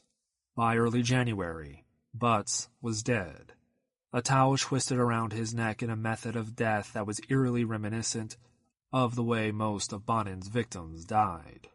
Police said they were certain Butts' death was a suicide. There were no other inmates in the area at that time of night. All of the inmates are on lockdown, and only 3 people have keys to that room, said Los Angeles County Sheriff's Deputy Jerry Minus. Still, Butts' attorney, Joe Ingber, doubted the suicide theory and said Butts had faced numerous threats from other inmates. They said things like, you don't look so tough, or you like to kill young boys, but you can't stand up to a man, or something like, we'll punk you real good. He was afraid of those people, Ingber said, adding that Butts had spoken with his girlfriend the night before his death, and she said he didn't sound depressed.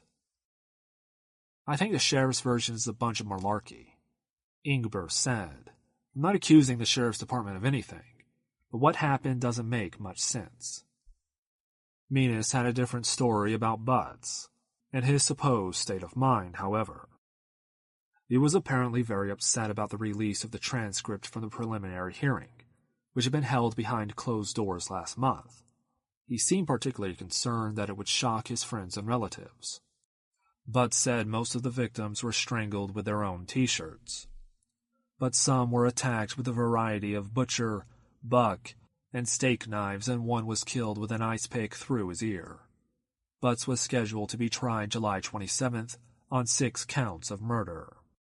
His death erased at least some of the evidence against Bonin, said Bonin's attorney, Earl Hansen. Now we have an entirely new ballgame, he said. It does remove some of the obstacles that had me very, very concerned. It doesn't hurt him as much as it would if Butts had testified.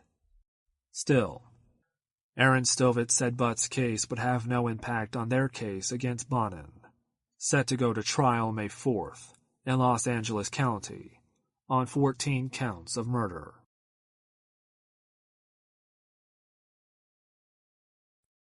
Chapter 6. The Trials of William Bonin. Bonin faced 2 trials, the first in Los Angeles County, the second in Orange County. At first, the 2 counties battled over which would try him, until finally settling on back-to-back trials. 2 of his accomplices, Miley and Monroe, had already agreed to testify against him at both. Los Angeles Trial. In Los Angeles County, he was initially charged with 14 counts of murder, along with other offenses including robbery and sodomy. Bonin was cleared of Thompson Lundgren's murder because he chose to deny it, and was not charged in the murder of Sean King because he had shown police where King's body was with the agreement that it could not be used against him in court. The other murder charges, those of Mark Shelton and Robert Wyrostek, were dropped because he had been charged along with Vernon Butts in the deaths, and with Butts dead, his testimony was deemed inadmissible, and prosecutors felt that there was not enough evidence to convict Bonin alone. In the end, Bonin faced 10 murder charges in Los Angeles County. His trial began on November 5, 1981. "We will prove he is the Freeway Killer, as he has bragged to a number of witnesses," said prosecutor Sterling Norris to the jury. "We will show you that he enjoyed the killings. Not only did he enjoy it, and planned to enjoy it, he had an insatiable demand, an insatiable appetite, not only for sodomy, but for killing." The evidence was overwhelming. Not only did officials have blood, semen, and hair linking Bonin to the dead boys, but also avocado-colored carpet fibers that were an exact match to the carpet on the floor of his van. He had an insatiable appetite for this type of killing, Norris said. He fully enjoys the whole episode. 2. In 6 of the murders, the victims had been strangled using a windlass method. That was, Norris said, a signature, a trademark. Bonin's signature strangulation method involved using a tire iron to twist fabric, usually clothing belonging to the victim, tighter and tighter around the victim's neck. "It's a nightmare," said Barbara Bain, the mother of Stephen Wood, outside the courtroom. "I can't believe it really happened. Except when I go to the cemetery, I know it happened." Miley and Monroe both testified at the trial, and vividly described the details of the murders in which they had participated. Monroe spoke of buying burgers with the money they found in Stephen Wells' pocket. For his part, Miley described hearing a bunch of bones crackling as Bonin strangled one of his victims. And although the defense made an attempt to pin things on the late Vernon Butts, Norris handily shot down that theory. "He was the leader, and he chose weak people he could use," Norris said. "Bonin was the torch who lit the fire." David McVicker also testified, sharing the similarities between his brutal attack and those of Bonham's victims, while revealing the depravity that Bonin exhibited each time he raped and killed. Reporter goes against tradition. Norris had closed his case and was preparing to make his closing arguments when reporter David Lopez, who had won a court ruling that shielded him from having to testify for the prosecution, finally agreed to testify after learning that Bonin had been attacked in prison by other inmates, which delayed the rest of the trial. It was originally reported that Bonin had been injured in a fall. Lopez set a precedent by doing something that had never been done before, testifying at the trial about the off-the-record confession Bonin had made to him in hopes of preventing the death penalty. "I'm not a deeply religious person," Lopez said, "but I prayed a lot." As part of his confession, Bonin admitted to Lopez that if he were to go free, he would certainly kill again, and Lopez realized that he had to make sure the serial killer who prowled the streets for young boys ended up behind bars for life or dead. After Bonin's trial was suspended over Bonin's broken nose and black eyes, it made me realize that someone greater than me was trying to tell me something, Lopez said, and he chose to testify, sharing what many reporters would consider off-the-record conversations to which others were not to be privy. "In some way, I'm personally ashamed of the way I behaved in this thing," Lopez said of his initial reticence to testify. Even after facing an angry Bonin when he finally took the stand, Lopez said, "I feel good about it now." Initially, Lopez's station held the information they had about Bonin, and when Lopez learned the suspected Freeway Killer had talked to other journalists, "I had very strong feelings I was going to be scooped on the story I was sitting on. And I knew I was sitting on perhaps the biggest story of my life. He told me he wanted to plead guilty, and wanted me to go on the air with a story that he was going to plead guilty." The station ran the story in June, and afterwards, police urged Lopez to tell them what he knew. Lopez told the court about Bonin's account of Stephen Wells' death, which began with Bonin having sex with him on his mother's bed before dragging Wells out of the room to be killed elsewhere in the home, where Butts was waiting. Vern got real weird that night and stuck ice picks in his head, Lopez said Bonin had told him. The newsman testified that Bonin described killing one youth by punching him in the throat. Other victims were strangled, killed with ice picks, and sexually mutilated. Several officers said that I would seal the case shut, but they've been saying that since back in January, Lopez said. I never knew I was so popular with the police. I thought it would be enough to name 21 names. But what they were asking to do was to open my notebook. My notebook is in my head, and delve into everything he told me. Bonin's defense attempted to discredit Lopez's testimony by suggesting he had paid $50,000 to police for information. Are you kidding? Lopez asked in response. Defending a madman. Bonin's defense attorneys called a wide range of witnesses to the stand, including his mother, who talked about the beatings Bonin suffered as a child at the hands of his father, the molestation that occurred while Bonin was in a detention home, and her disappointment over her middle son being gay. His older brother, Robert, also testified about their abusive father, the drinking that consumed both parents, and the changes that came over William after his tour of duty in Vietnam. His younger brother, Paul, talked about picking up hitchhikers with the middle Bonin brother, but asserted that they never injured their passengers.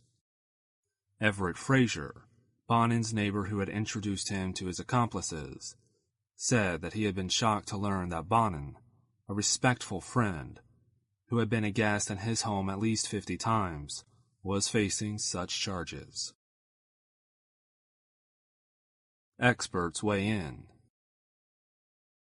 The defense, which targeted the credibility of numerous witnesses, also offered testimony regarding the issues that might have contributed to Bonin's murder spree, including a lack of nurturing and abandonment as a child, which according to Dr. David Foster led to confusion about the differences between violence and love, because he had suffered from physical, sexual, and emotional abuse, memories of which he blocked, but evidence of which was present, including scars for which Bonin had no explanation.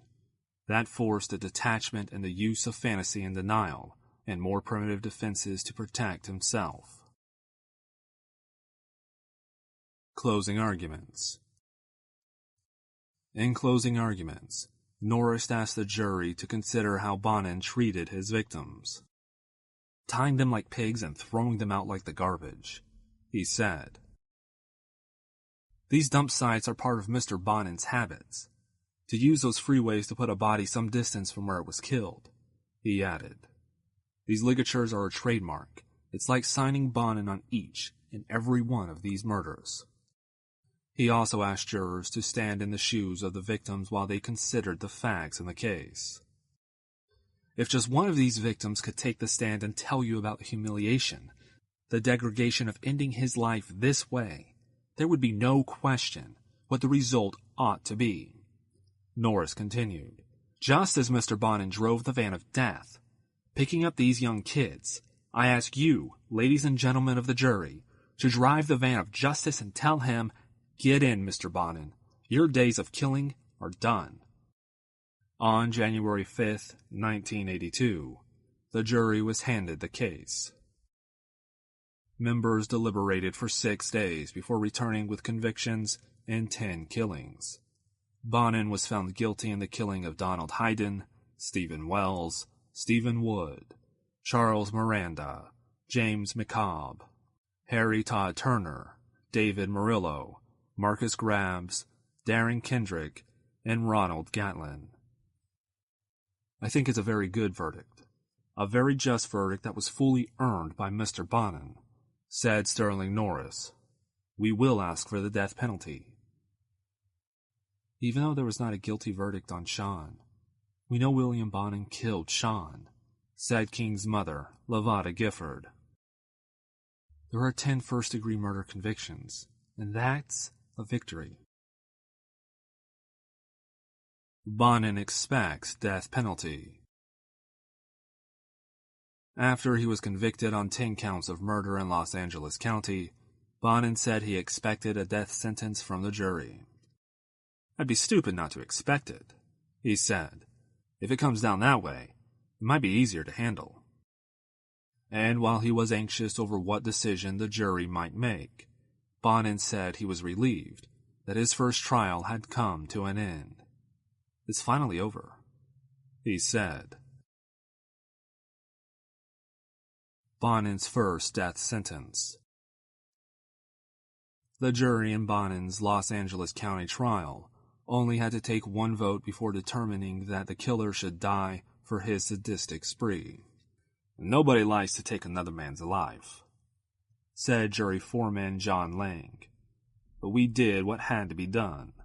Prosecutor Norris was grateful for the jury's swift, yet fair decision. "The crimes were so horrible, so repeated. There was no other just verdict," he said. "After listening to this evidence, I think you reach a moral judgment." Judge maintains death sentence. Superior Court Judge William B. Keene imposed the recommended death sentence, calling the crimes unbelievably cruel and the disposal of bodies a revolting affront to human dignity. "He had a lot of disrespect for the sanctity of human life and the dignity of civilized society," Keene said. "Sadistic, unbelievably cruel, senseless, and deliberately premeditated, guilty by any measure of possible or imaginary doubt." Bonin cradled his chin in his hand as he listened. "I'm happy with the sentence, and I'll be happy when it's carried out," said Jim Wells, whose son Stephen was Bonin's final victim. "The guy's a monster, totally devoid of human feeling." As could be noted that he sat there without even flinching. Jurors were well pleased with the judge's decision to hand down a death sentence. He had the option of handing down a sentence of life without the possibility of parole, but chose to impose the death penalty. He also ordered that if Bonin's death sentence was commuted to life, that each of the counts run consecutively, ensuring that he would spend his life behind bars. "I was very happy because Judge Keene didn't let us down, for all we went through," said alternative juror Olivia Alarcon. "I was very impressed with the judge and his statements," added Lang. "I think justice is continuing, and I would like to see it come to a conclusion relatively quickly." Orange County Trial.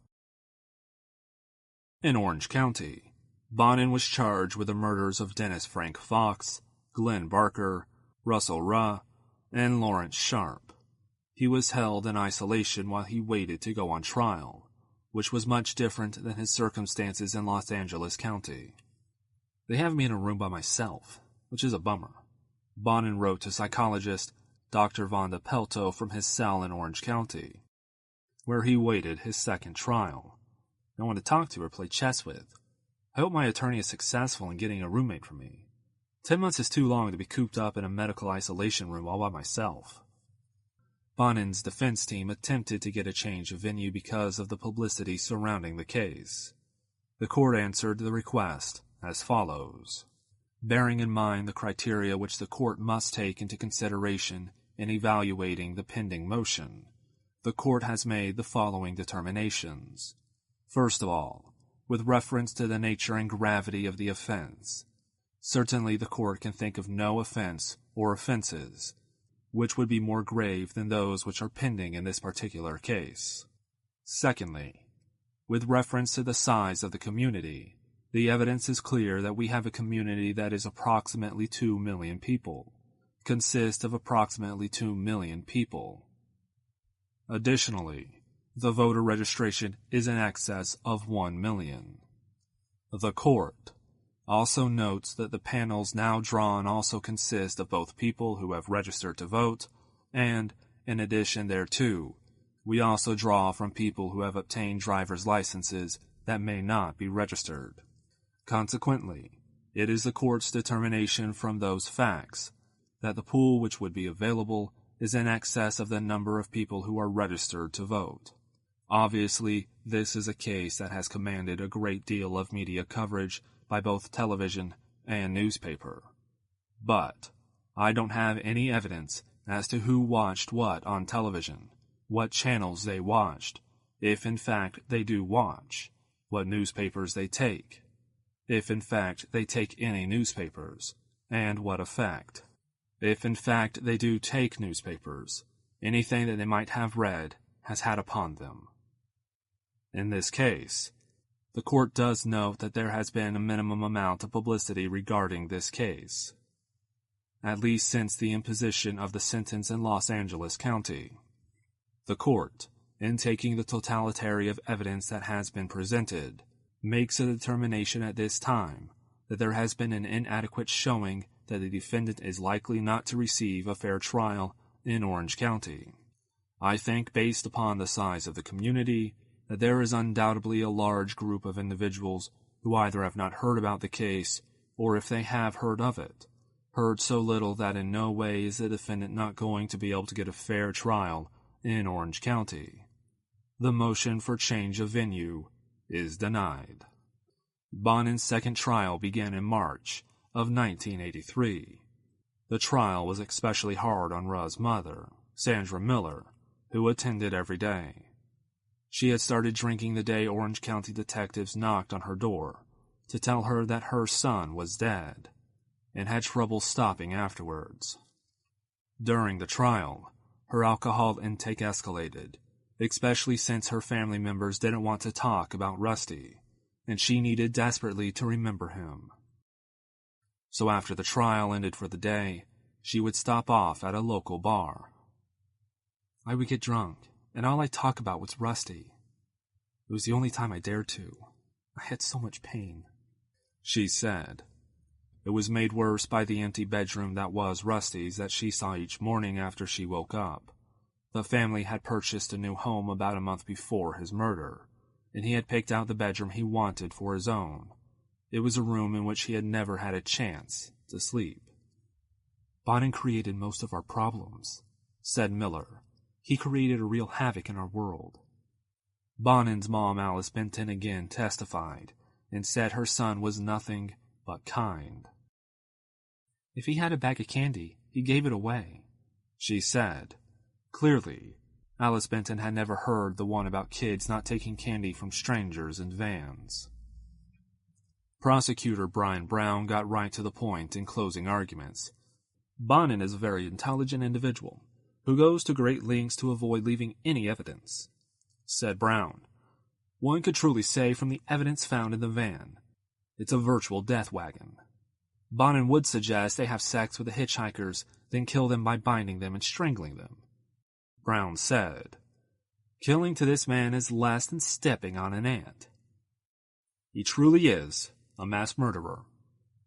Bonin's attorney, William Charvet, called two witnesses, one of them James Monroe, who said that Bonin had contacted him through the air vents in jail and offered him a lot of money to lie on the stand. On August 26, 1983, after a 6-week trial, a jury convicted Bonin on all 4 counts of murder. They deliberated for 2.5 hours, then determined that Bonin should die for his crimes. Superior Court Judge Kenneth Lay upheld the death sentence. We're grateful, said Jerry Fox, whose son Dennis was one of Bonin's Orange County victims. Bonin later protested what the judge said when handing down his sentence, after 2 days of deliberation on the part of Bonin's jury. He told me I was a sadist and guilty of monstrous criminal conduct, Bonin told Pelto. I don't think he had any right to say that to me. I couldn't help myself. It's not my fault I killed those boys. Bonin uses up all his appeals. After his trials were over, and he was convicted, Bonin used every tactic available to him to appeal his death sentence. In his appeals, He hired new lawyers who would say that trial attorney William Charvet was incompetent for failing to put more focus on Bonin's mental illness, as well as the sexual abuse Bonin himself suffered as a child. According to court records, Petitioner maintains that if Charvet had conducted a proper investigation, he would have learned that Petitioner was physically abused as a child, was sexually assaulted by a number of adult males, and suffered from a bipolar mental disorder. Petitioner speculates that the presentation of this information would have humanized him in the eyes of the jury, and would have made it reasonably probable that the jury would have opted for a life sentence rather than death. The court, however, did not agree, and used transcripts of the trial to prove that Charvet did in fact address Bonin's childhood traumas. The court finds that Charvet presented a constitutionally adequate portrayal of Bonin's childhood. During the penalty phase, Charvet presented evidence that the petitioner's father had a history of abusing alcohol, gambling, and physically assaulting his wife and children. Charvet also presented evidence that the petitioner was sexually molested while at a detention center when he was only 10 years old.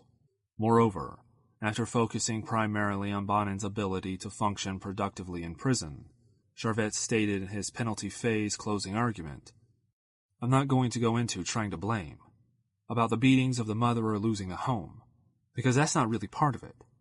We are talking about what happens. If Mr. Bonin lives, what happens? And why should he die?" Bonin also said Charvet should have called more experts to testify, especially based on the determination by Dr. Jonathan Pincus, a neurologist at Georgetown University Hospital, that he suffered from frontal lobe brain damage, which generally causes people to be impulsive-driven, suggesting that Bonin couldn't control himself when he got in the van with a mission to kill. Pincus described Bonin's excitement in the hours prior to a kill, which the serial killer viewed with the same anticipation as a child sees Christmas. "Bonin has no insight into his reasons for doing this, and he was obviously embarrassed by the details and ashamed," Pincus said. He describes feeling excited by the prospect of killing someone, of being barely able to wait for sundown so he could begin to cruise to pick up someone for this purpose and obtain some sense of release. But he also was a bit confused by his obsessive desire to kill. He was, Pincus said, a fairly open, honest, reasonably intelligent person who seemed legitimately puzzled by his predilection for sexual encounters which culminated in murder. Later, his money gone, public defenders attempted to block the execution by suggesting Vernon Butts was the mastermind, and Bonin only went along for the ride. They needed to have someone made the devil, and that person was Bonin, said James Ramos. "We acknowledge legal responsibility as being an accomplice, but it is our position that he did not do these murders." For Sterling Norris, there is no question that Bonin was the devil. His almost universal way of killing was to put a t-shirt around their throat, use some kind of device like a jack candle to tighten it and then squeeze, he said. He would let them fade in and out of consciousness. These were kids. They were not just killed. They were killed in such a gross way.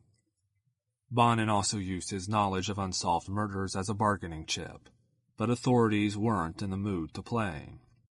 Still, it would take 17 years for the U.S. Supreme Court to determine that there would be no more stays, no more appeals, and during that time, Bonin played cards, wrote letters to some of his victims' family members, and one taunting a mother by telling her he loved killing her son the most, because he was such a screamer, and dabbled in art, producing a book of short stories.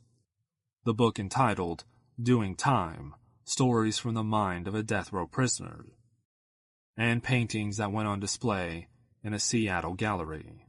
"That much extra life is more than they deserve," said Brian Brown. "We've done everything in our power to guarantee their rights. It's time to pay up." Accomplices also pay. Bonin's primary accomplice, Vernon Butts, was dead from suicide, but his other minions, James Monroe, William Pugh, and Greg Miley were facing potential sentences of life behind bars. Monroe pleads for second chance. At Monroe's trial, held March 15, 1982, his attorney, James Goldstein, suggested that Monroe only participated in the murder of Stephen Wells because he was afraid of William Bonin. I would indicate to the court that I do feel that Mr. Monroe, although not being guilt-free, has also been a victim of Bonin, as well as others, in Bonin's crimes.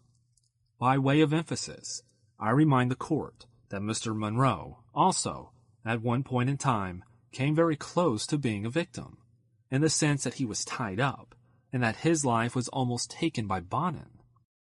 Goldstein said, Mr. Monroe has stated this to the probation officer, and he has also maintained with some consistency that the only reason he participated in the acts that he did was out of fear of Bonin. The judge responded quickly and tersely. The court understands that, but the court finds no excuse at all for the type of conduct that the defendant has participated in. I think he should, every few seconds, say a prayer that he is not going to the gas chamber with Bonin. For what he has done, I would have no problem sending him there. So I think he is very fortunate. The Michigan native was sentenced on April 6, 1982, to 15 years to life for the second-degree murder of Stephen Wells.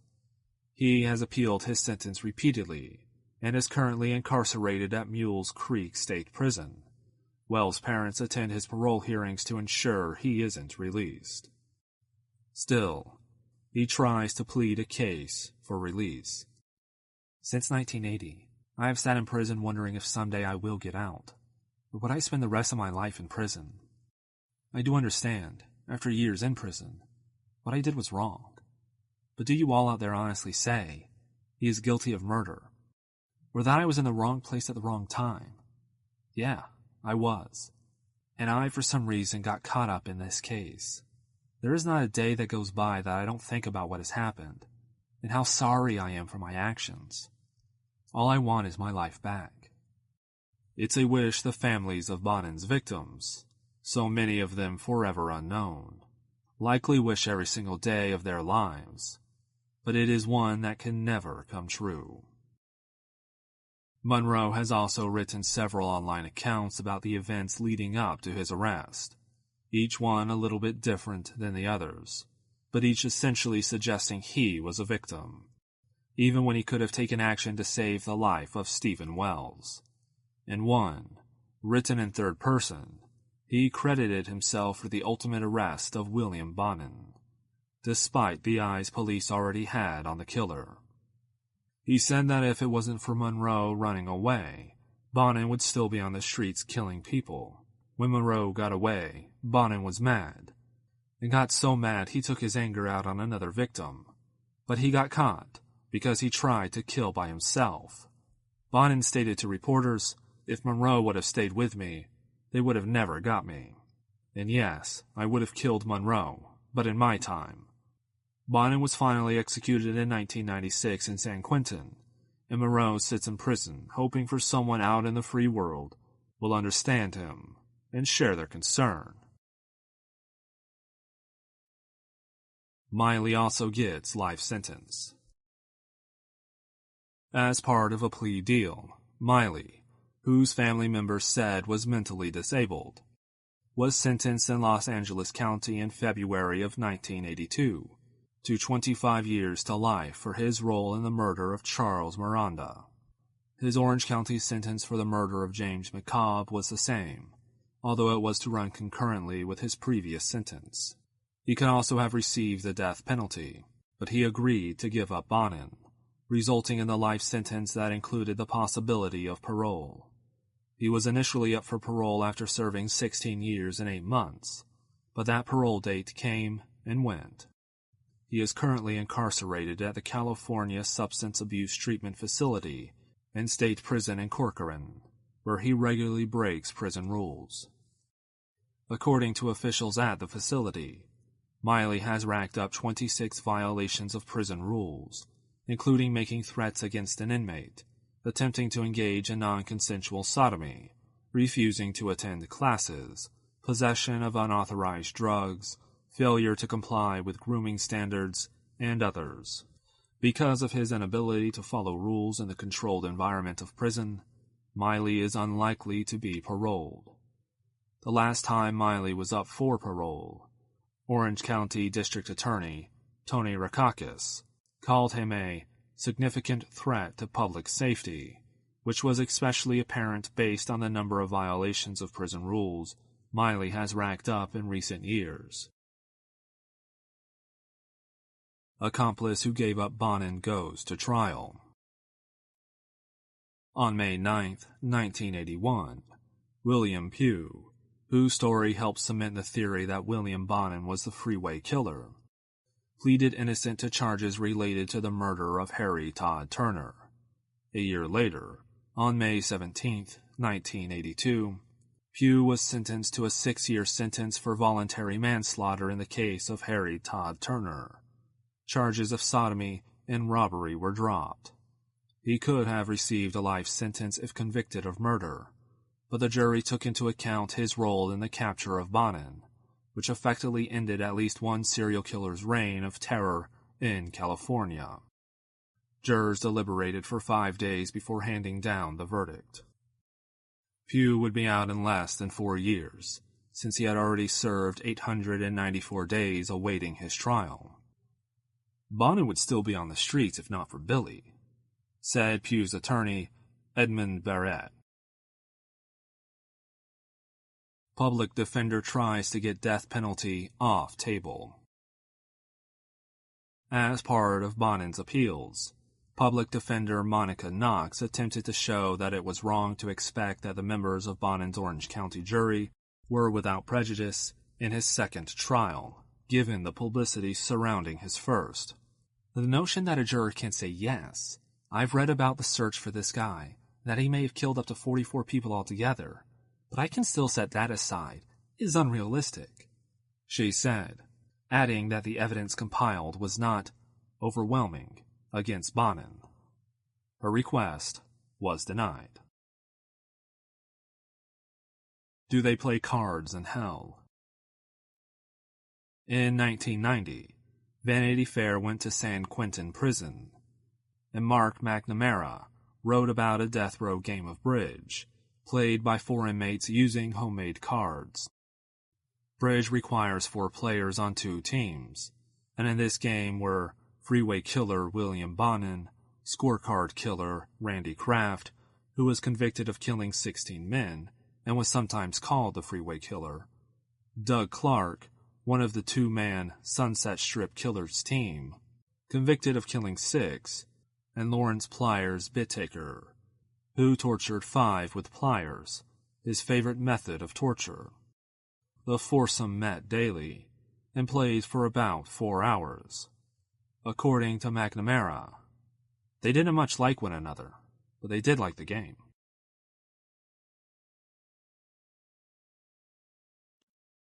Chapter 7. The Execution of William Bonin. California Governor Pete Wilson called Bonin the poster boy for capital punishment.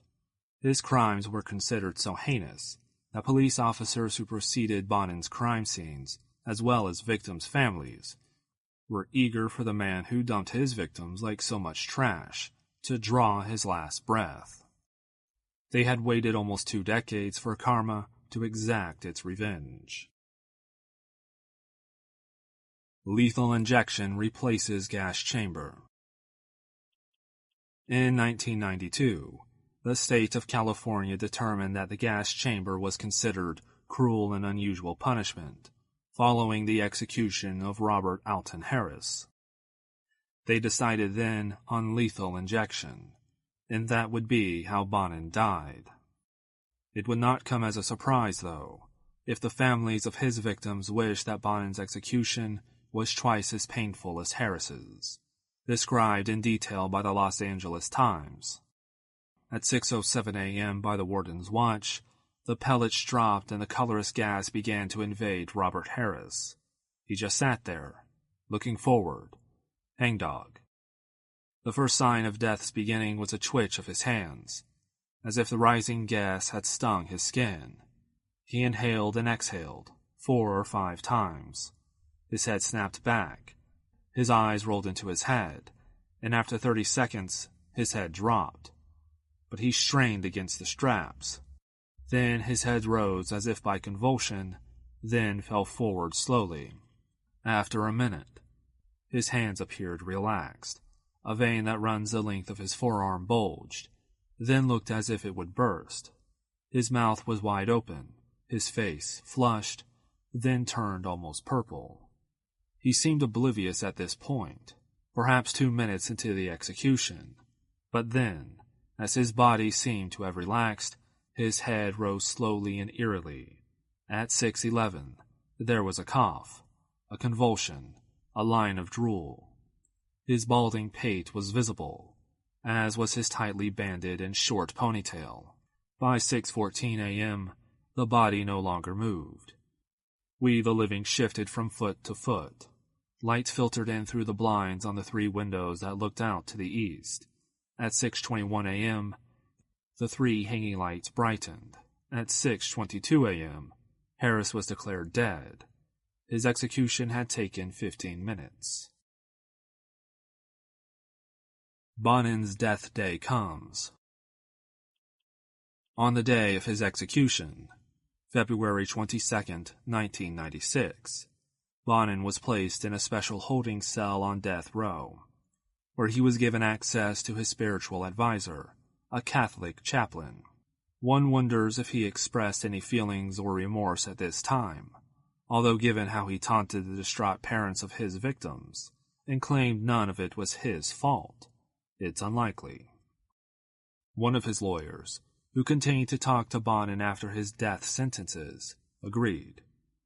"I have not detected any remorse," said former Bonin defense attorney Todd Landgren, who spoke to Bonin regularly.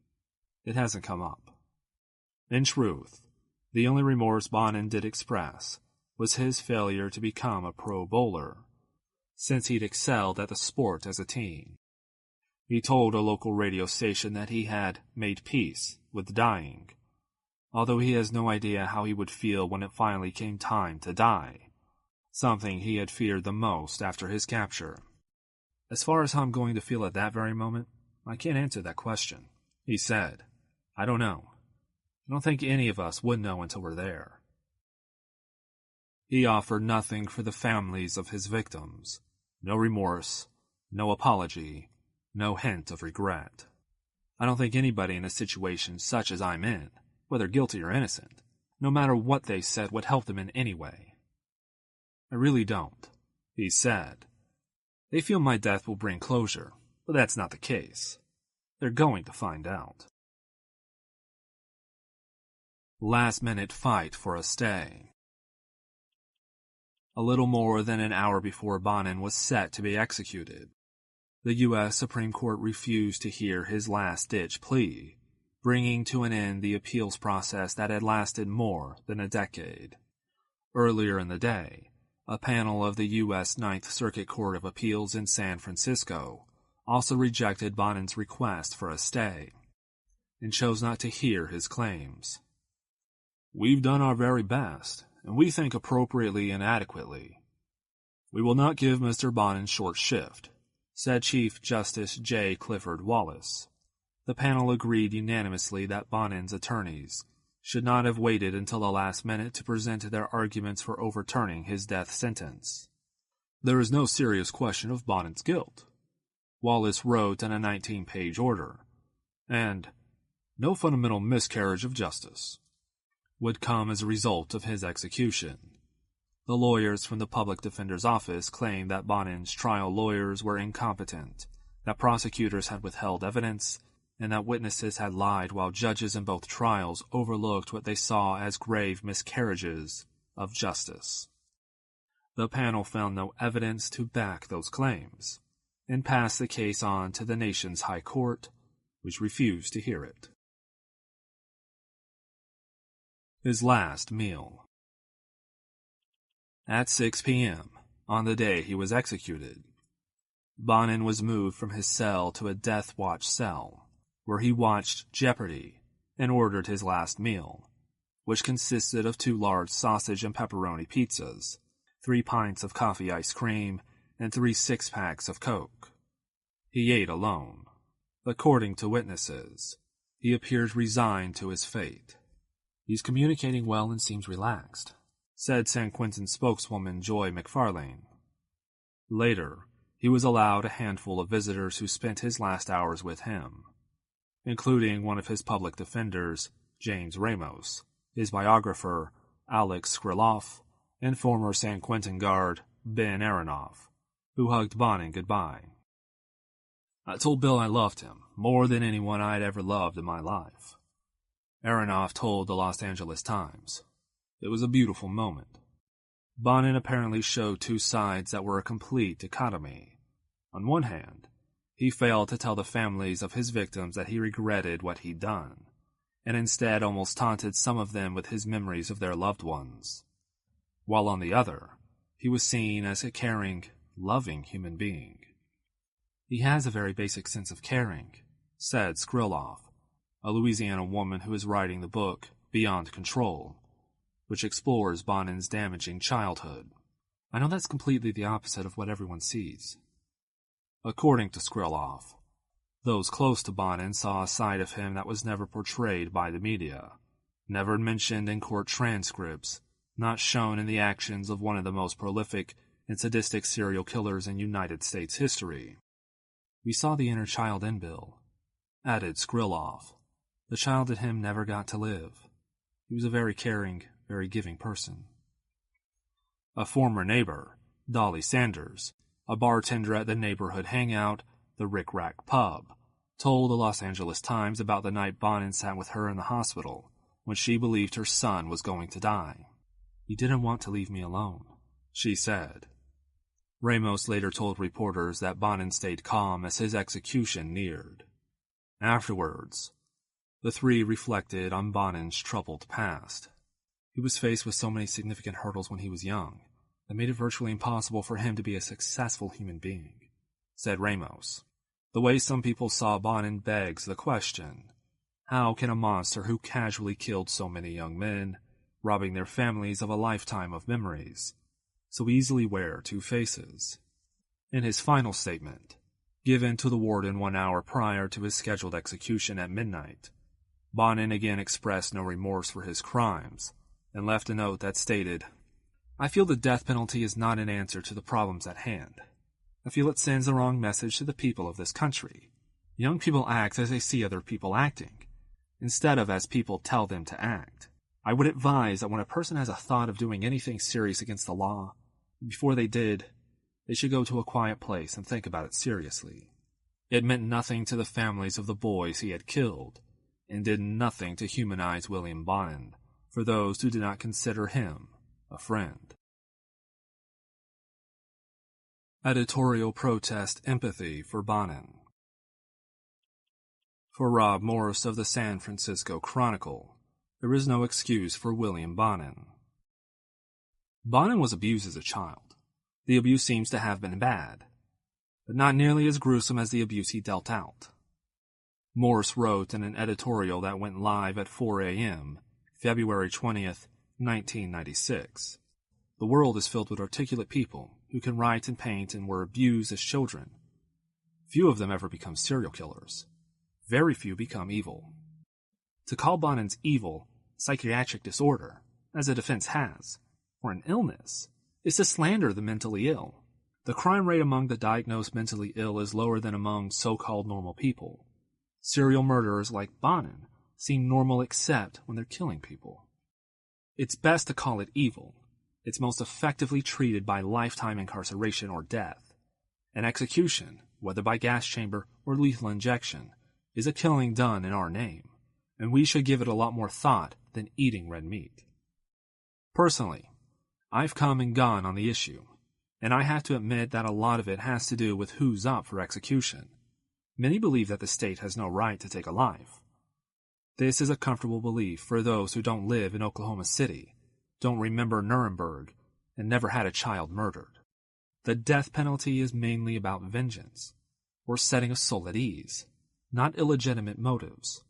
Relatives of victims I've talked to live in a special hell, knowing loved ones are gone, while the murderers are painting pictures in prison. Relatives of Bonin's victims, who have been mentally tortured by his actions, are coming to San Quentin on Friday to bear witness to the death of their child's physical torturer. Carl Wood, the brother of victim Stephen Wood, won't be coming.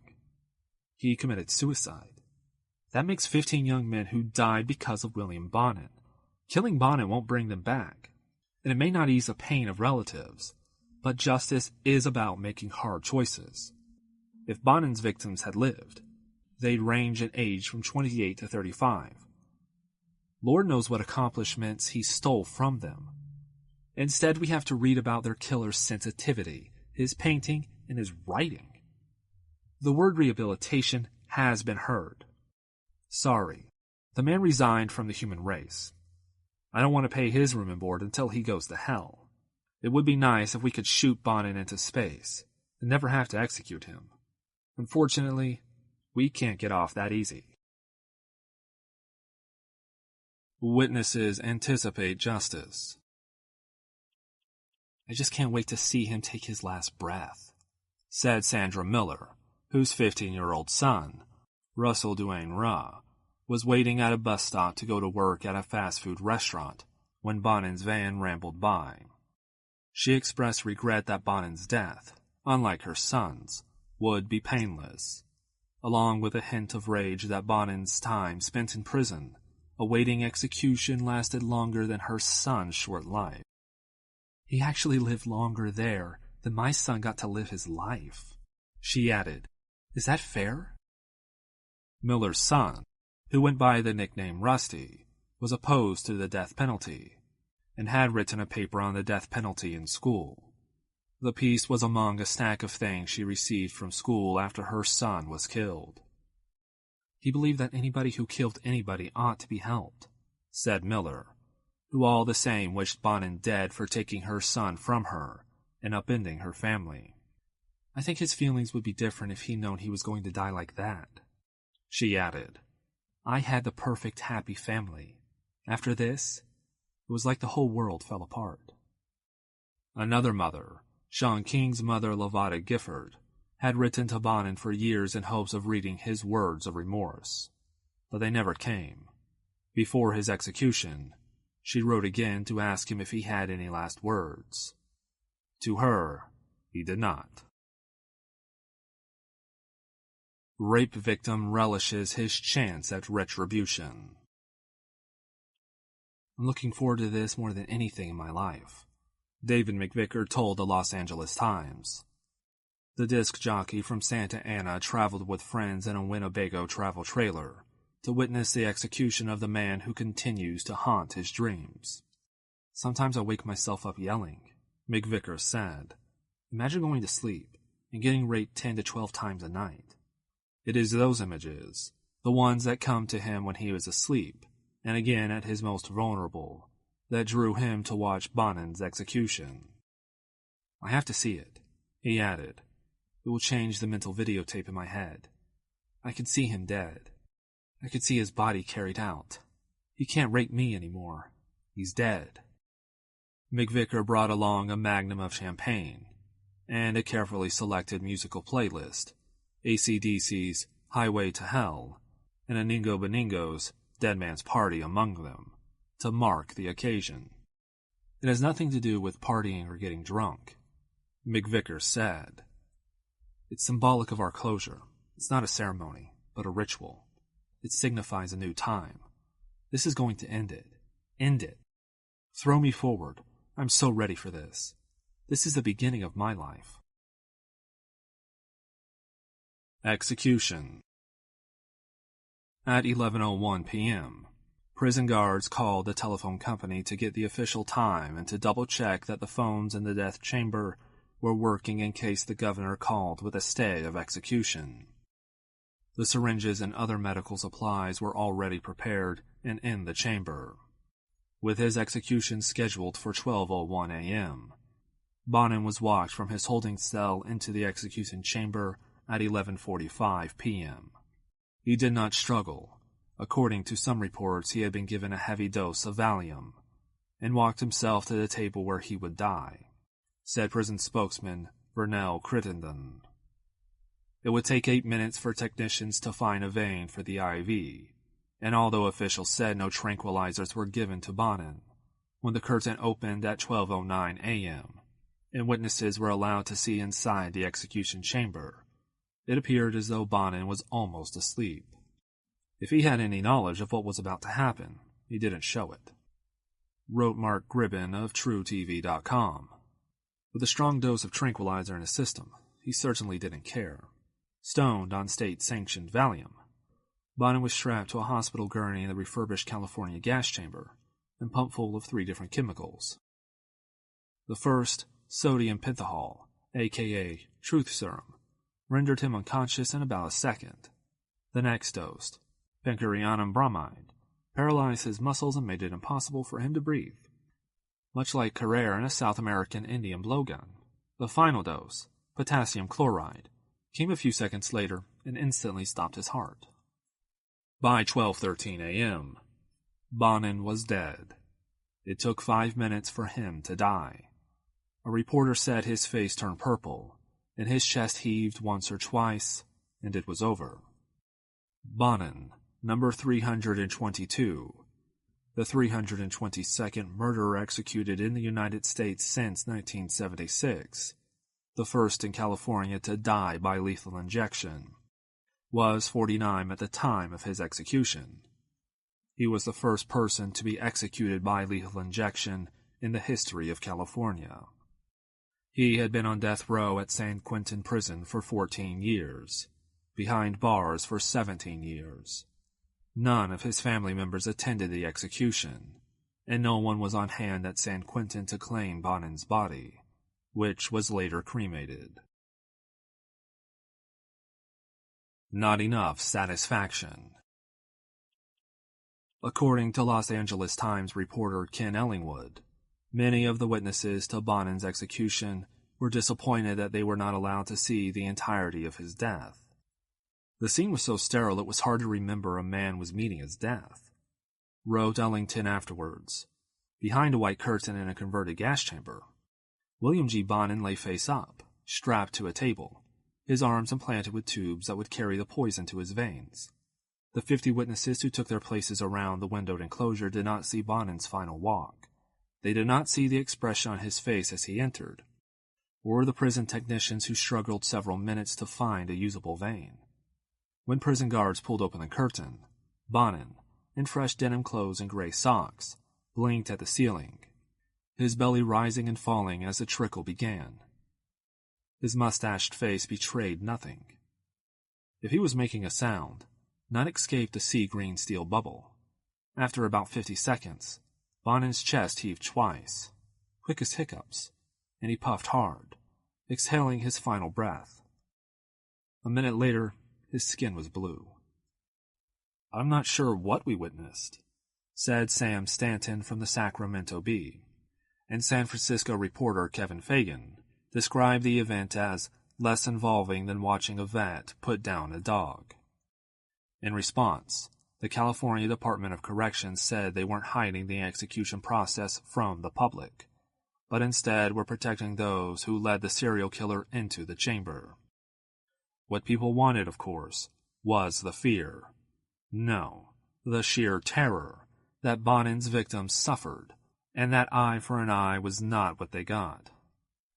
"I think it was really a humane execution," said Bernie Esposito, a detective who was part of the task force that finally nabbed Bonin in June of 1980. Still, family members of victims had expected more than watching Bonin's peaceful trip into that good night. "I feel like, man, they still cheated us. We didn't get to see him even get strapped down. I didn't get eye-to-eye contact. I didn't get to see him walk in," Miller said. "We didn't get anything out of it, other than his death." Victims' families change face of execution. According to Anolia Linders, a University of Cincinnati associate professor of sociology, allowing the families of victims to observe executions has made people see executions in a different light. I argue that opening up the witness box to the murder victim's family has turned the execution into a somewhat different kind of event than it was.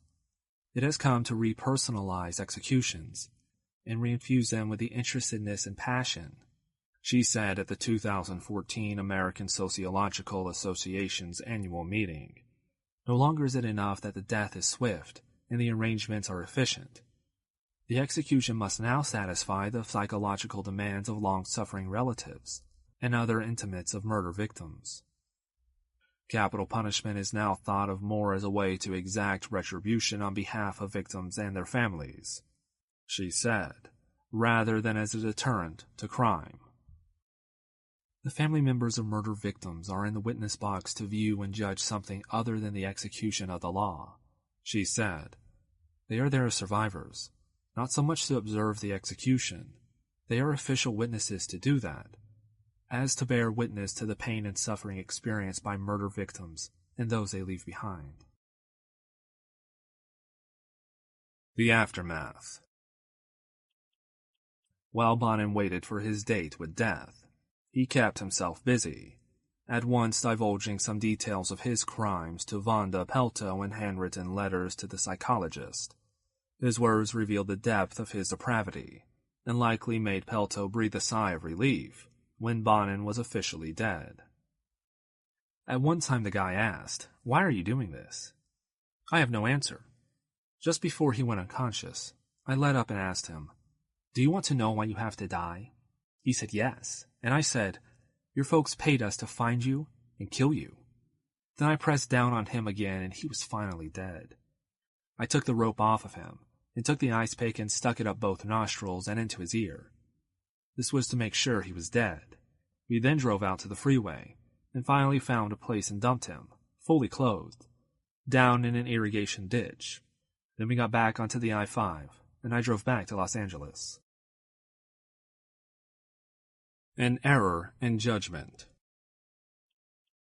In 2004, Monroe was back in the news when he attempted to pin the 1979 murder of 13-year-old James Trotter on Bonin during the pretrial hearing for convicted child molester James Lee Crammell, who was charged with a crime after telling authorities he found bones while hiking in Cleveland National Forest. Monroe later recanted his testimony. Initially, in an interview taped at the prison where he was housed, Monroe said he would remember it the rest of my life, and told officials that Bonin had described Trotter as the easiest one he killed. In court, however, Monroe said it was a lie. It was payback to Bonin for ruining my life, for the hatred I have for that man. I didn't realize how much trouble I'd get in by saying that. Monroe later said he learned details of Trotter's murder in the 1996 story that ran after Trotter's bones were identified, and decided that if he was ever asked about Trotter's case, he would say that Bonin was the assailant. Give me death. Monroe also captured attention by writing to then California Governor George Diocmean, asking to be executed on his birthday. I came to this world in June 17th. I might as well leave it that date, Monroe told the Los Angeles Times. The first time, the governor's office wrote back, pointing out the futility of such a request. He wrote again. This time, Governor Pete Wilson did not respond. I feel for the Welleses, I really do, Monroe said of the parents that attended every one of his parole hearings to prevent him from being released from prison. I wish I could just tell them face to face how sorry I am for what happened to their son. That's why I want to be executed, to show them I'm willing to give up my life to make all this easier on them. In truth, he wants to make it easier on himself. I would rather die than to serve more time for a crime I didn't commit, Monroe said. Planning a second killing spree. Monroe comes up for parole from time to time, but it is unlikely that he will ever be released. There's Stephen Wells' parents, for one thing. Then there's Monroe himself, who hasn't gotten any smarter during his time behind bars. According to Vonda Pelto, Monroe is getting reckless, and has said in interviews with her that he wants to kill again, to finish Bonin's work. Pelto has been around enough prisoners to know whether or not she should take his words seriously, and despite Monroe's previous attention-grabbing acts behind bars, this time she was concerned. "I think he's a real threat," she said. "He really wants to do this, so he'll be in the newspapers. I asked him, 'What are you going to do when you get out?' And he said, 'I'm going to continue Bonin's work. In other words, continue killing.' And that's when I asked, 'Well, do you have anybody in particular?' And he says he has a list. And that's when he said David McVicker was high on the list." She immediately alerted McVicker, the rape victim whose tip helped police zero in on Bonin, although an offered reward was withheld from him, and he made plans to attend a 2014 parole hearing for Monroe, who serves as a vivid reminder of a nightmare he just can't seem to shake. "I'm a victim. I shouldn't have to be doing this," McVicker said. "But it's not over until these guys are gone. I've kind of taken it on myself to make sure that justice is served and they all stay in jail. Just not on the streets to go and do it again." When Pelto learned during that phone call with Monroe that there might be someone on the outside working with Monroe and Miley, he told her that this person had already purchased a van similar to Bonin's and was ready to start a new spree as soon as the two were out of prison. She reported him to the California Department of Corrections and Rehabilitation, too. Investigators found that on the outside, an accomplice had established a fake Facebook account that was being used to harass the families of Bonin's victims in an attempt to prevent them from testifying at the parole hearing for Monroe and Miley. They also made contact with McVicker. "He's threatened to kill me," McVicker said of Monroe. "I had 3 phone calls that I know of coming out of prison in the past week. And he was threatening to have me killed by tomorrow. The thing that's really scary about this is they actually went to my house." In attempting to track down the owner of the account, investigators focused on William Harder, a self-proclaimed serial killer junkie, who operates a website selling murder memorabilia, and had spoken with both Monroe and Miley several times. No criminal charges were ultimately filed against Harder, but police also never determined who was behind the intimidation, or whether or not that person had a van. The information, however, led them to reject Monroe's bid for parole in 2014, after a 4-hour hearing. That means he won't be eligible for parole again until 2029. McVicker told the Orange County Register he was very, very happy.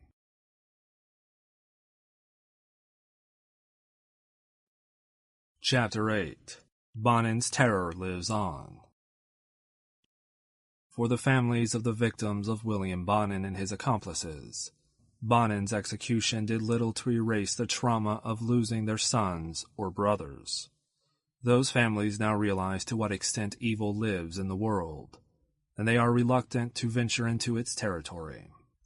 "Now I stay at home all the time," said the mother of one of Bonin's victims. "I'm paranoid. I don't go out after dusk. The only thing that gets me out of bed is my hobbies, like crochet and painting. People say time makes things easier. Well, I'm still waiting. I wish I could be happy. I just can't find my way out of this maze." Secrets went to the grave. The mother of one victim who disappeared during Bonin's reign of terror, and whose bones were found near Ortega Highway, pled for Bonin's execution to be stayed just one more day, so he could be asked about her son, but the governor of California couldn't be reached. "He was out of town. We tried up until 2 or 3 minutes before the execution," said Barbara Brogley, who lost her 14-year-old son and felt certain that Bonin was responsible. "I would like to know, definitely. It would be a complete closure." If he did do it, the man's been punished and he'll be dealt with at a higher level. For quite a while, I've been really praying to find out, to know whether he's dead or alive. And I've been praying for strength to get through it. I really believe my prayer was answered and God will take care of the rest. DA searches for DNA to complete Bonin's sordid portfolio. Carol Burke of the Los Angeles County District Attorney's Office is fairly responsible that William Bonin is responsible for more murders than the 14 he was convicted of, or the 21 to which he had confessed. She's hoping to get the DNA to prove it. Burke heads a project called Dead Man Talking, which uses DNA evidence to link cold cases with known felons, and even those who are no longer living. There is a lot of value to it, even though we can't prosecute the offenders because they are dead, Burke told the Daily Beast. Families can at least have some closure. They finally know what happened to their loved ones. Amazingly, Bonin's DNA is not part of California's databank, and no swabs were taken before he was executed and cremated. His ashes then tossed into the Pacific Ocean. He's my number one target, Burke said. He was a really bad guy. He was so prolific. Tracking down DNA will be difficult, because his court files and trial evidence have been destroyed, and none of the police departments involved in tracking Bonin took or saved blood, semen, or saliva samples. But Burke is not giving up. Bonin is the most notorious, and the one who most likely left unsolved murders in his wake, Burke said. It sure would be great to get his samples, so we could solve some of those unsolveds out there. Mother reaps financial bounty during Bonin incarceration. Several weeks after Bonin's death, California officials learned that Bonin's mother, Alice Benton, had used her son's Social Security payments, issued for a mental disability, to pay $75,000 on the mortgage of her Downey home. Those payments should have ceased in 1982 when he went to prison, but a glitch kept them coming. It wasn't until the funeral director alerted the Social Security Administration that Bonin was dead and the agency realized its mistake. The family agreed to pay back the $75,000. The other Freeway Killers. The first serial killer to carry the nickname the Freeway Killer, Patrick Kearney, turned himself in to Riverside, California police on July 1, 1977. He had been on the run for 2 months after evidence linked him to the murder of 17-year-old John LeMay. Kearney confessed to killing 28 boys and young men, dismembering most of them and discarding the remains in trash bags. Because of this particular M.O., he was also known as the trash bag murderer. 3 years after the arrest of William Bonin, Long Beach, California police arrested 38-year-old Randy Stephen Kraft, who was linked to murders dating back to 1972. His method of disposal was similar to Bonin's. He tossed them out like so much trash on the side of the road. But Kraft drugged many of his victims, and his methods of torture included burning the young men he captured with the cigarette lighter in his car. The 3 Freeway Killers, Bonin, Kraft, and Kearney, may be linked to as many as 131 victims.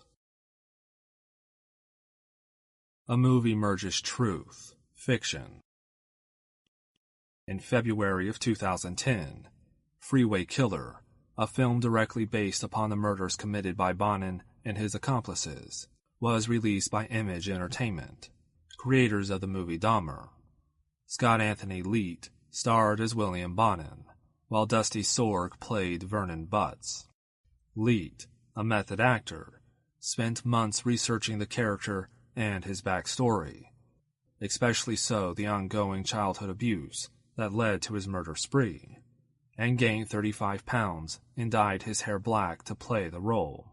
When he walked on set, he was totally immersed in his Bonin character, and totally frightening, allowing him to revel in putting his co-stars and others on the set completely on edge. He talked about his experience with the host of Without Your Head, horror radio.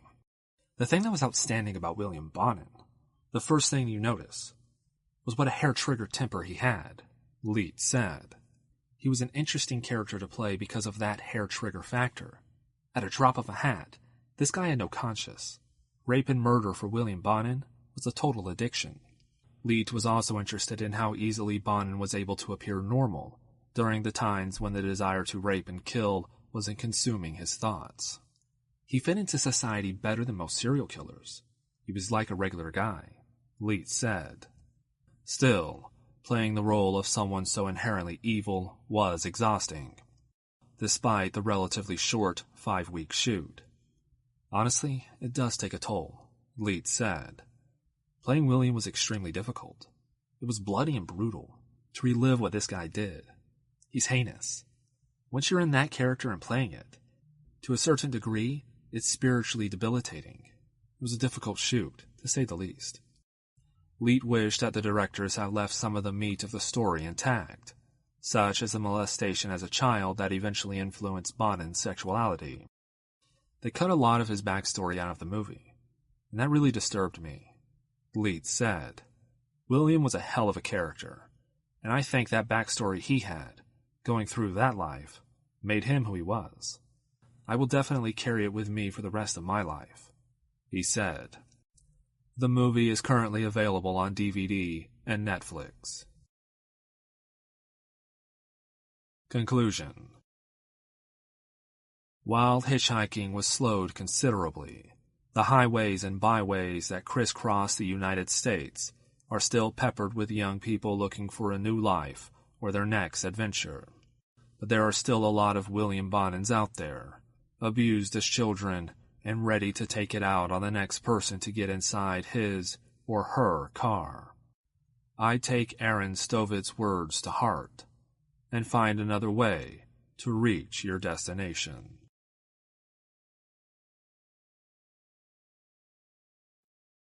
Chapter 8. Bonin's Terror Lives On. For the families of the victims of William Bonin and his accomplices, Bonin's execution did little to erase the trauma of losing their sons or brothers.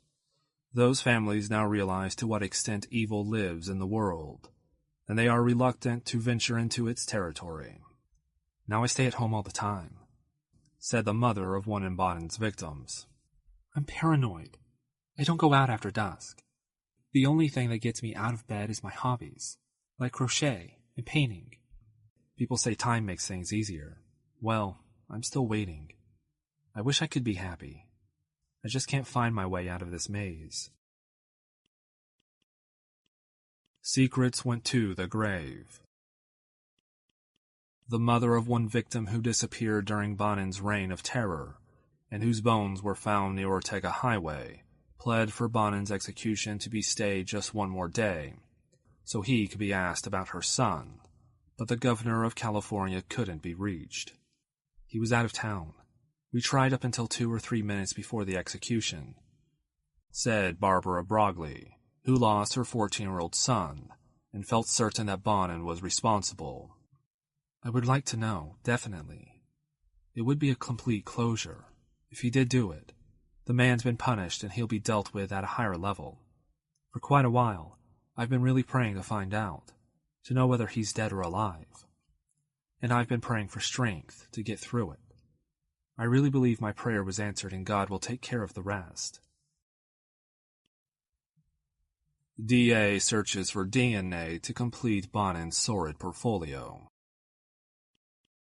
Carol Burke of the Los Angeles County District Attorney's Office is fairly responsible that William Bonin is responsible for more murders than the 14 he was convicted of, or the 21 to which he had confessed. She's hoping to get the DNA to prove it. Burke heads a project called Dead Man Talking, which uses DNA evidence to link cold cases with known felons, and even those who are no longer living. There is a lot of value to it, even though we can't prosecute the offenders because they are dead, Burke told the Daily Beast. Families can at least have some closure. They finally know what happened to their loved ones. Amazingly, Bonin's DNA is not part of California's databank, and no swabs were taken before he was executed and cremated. His ashes then tossed into the Pacific Ocean. "He's my number one target," Burke said. "He was a really bad guy. He was so prolific. Tracking down DNA will be difficult, because his court files and trial evidence have been destroyed, and none of the police departments involved in tracking Bonin took or saved blood, semen, or saliva samples. But Burke is not giving up. Bonin is the most notorious, and the one who most likely left unsolved murders in his wake," Burke said. "It sure would be great to get his samples, so we could solve some of those unsolveds out there." Mother reaps financial bounty during Bonin incarceration. Several weeks after Bonin's death, California officials learned that Bonin's mother, Alice Benton, had used her son's Social Security payments, issued for a mental disability, to pay $75,000 on the mortgage of her Downey home. Those payments should have ceased in 1982 when he went to prison, but a glitch kept them coming. It wasn't until the funeral director alerted the Social Security Administration that Bonin was dead and the agency realized its mistake. The family agreed to pay back the $75,000. The other freeway killers. The first serial killer to carry the nickname the Freeway Killer, Patrick Kearney, turned himself in to Riverside, California police on July 1st, 1977. He had been on the run for 2 months after evidence linked him to the murder of 17-year-old John LeMay. Kearney confessed to killing 28 boys and young men, dismembering most of them and discarding the remains in trash bags. Because of this particular M.O., he was also known as the trash bag murderer. 3 years after the arrest of William Bonin, Long Beach, California police arrested 38-year-old Randy Stephen Kraft, who was linked to murders dating back to 1972. His method of disposal was similar to Bonin's. He tossed them out like so much trash on the side of the road. But Kraft drugged many of his victims, and his methods of torture included burning the young men he captured with the cigarette lighter in his car. The 3 freeway killers, Bonin, Kraft, and Kearney, may be linked to as many as 131 victims. A movie merges truth, fiction. In February of 2010, Freeway Killer, a film directly based upon the murders committed by Bonin and his accomplices, was released by Image Entertainment, creators of the movie Dahmer. Scott Anthony Leet starred as William Bonin, while Dusty Sorg played Vernon Butts. Leet, a method actor, spent months researching the character and his backstory, especially so the ongoing childhood abuse that led to his murder spree, and gained 35 pounds and dyed his hair black to play the role. When he walked on set, he was totally immersed in his Bonin character, and totally frightening, allowing him to revel in putting his co-stars and others on the set completely on edge. He talked about his experience with the host of Without Your Head, Horror Radio. The thing that was outstanding about William Bonin, the first thing you notice, was what a hair-trigger temper he had, Leet said. He was an interesting character to play because of that hair-trigger factor. At a drop of a hat, this guy had no conscience. Rape and murder for William Bonin was a total addiction. Leet was also interested in how easily Bonin was able to appear normal during the times when the desire to rape and kill wasn't consuming his thoughts. He fit into society better than most serial killers. He was like a regular guy, Leet said. Still, playing the role of someone so inherently evil was exhausting, despite the relatively short 5-week shoot. Honestly, it does take a toll, Leet said. Playing William was extremely difficult. It was bloody and brutal to relive what this guy did. He's heinous. Once you're in that character and playing it, to a certain degree, it's spiritually debilitating. It was a difficult shoot, to say the least. Leet wished that the directors had left some of the meat of the story intact, such as the molestation as a child that eventually influenced Bonin's sexuality. They cut a lot of his backstory out of the movie, and that really disturbed me. Leet said, William was a hell of a character, and I think that backstory he had, going through that life, made him who he was. I will definitely carry it with me for the rest of my life, he said. The movie is currently available on DVD and Netflix. Conclusion. While hitchhiking was slowed considerably, the highways and byways that crisscross the United States are still peppered with young people looking for a new life or their next adventure. But there are still a lot of William Bonins out there, abused as children and ready to take it out on the next person to get inside his or her car.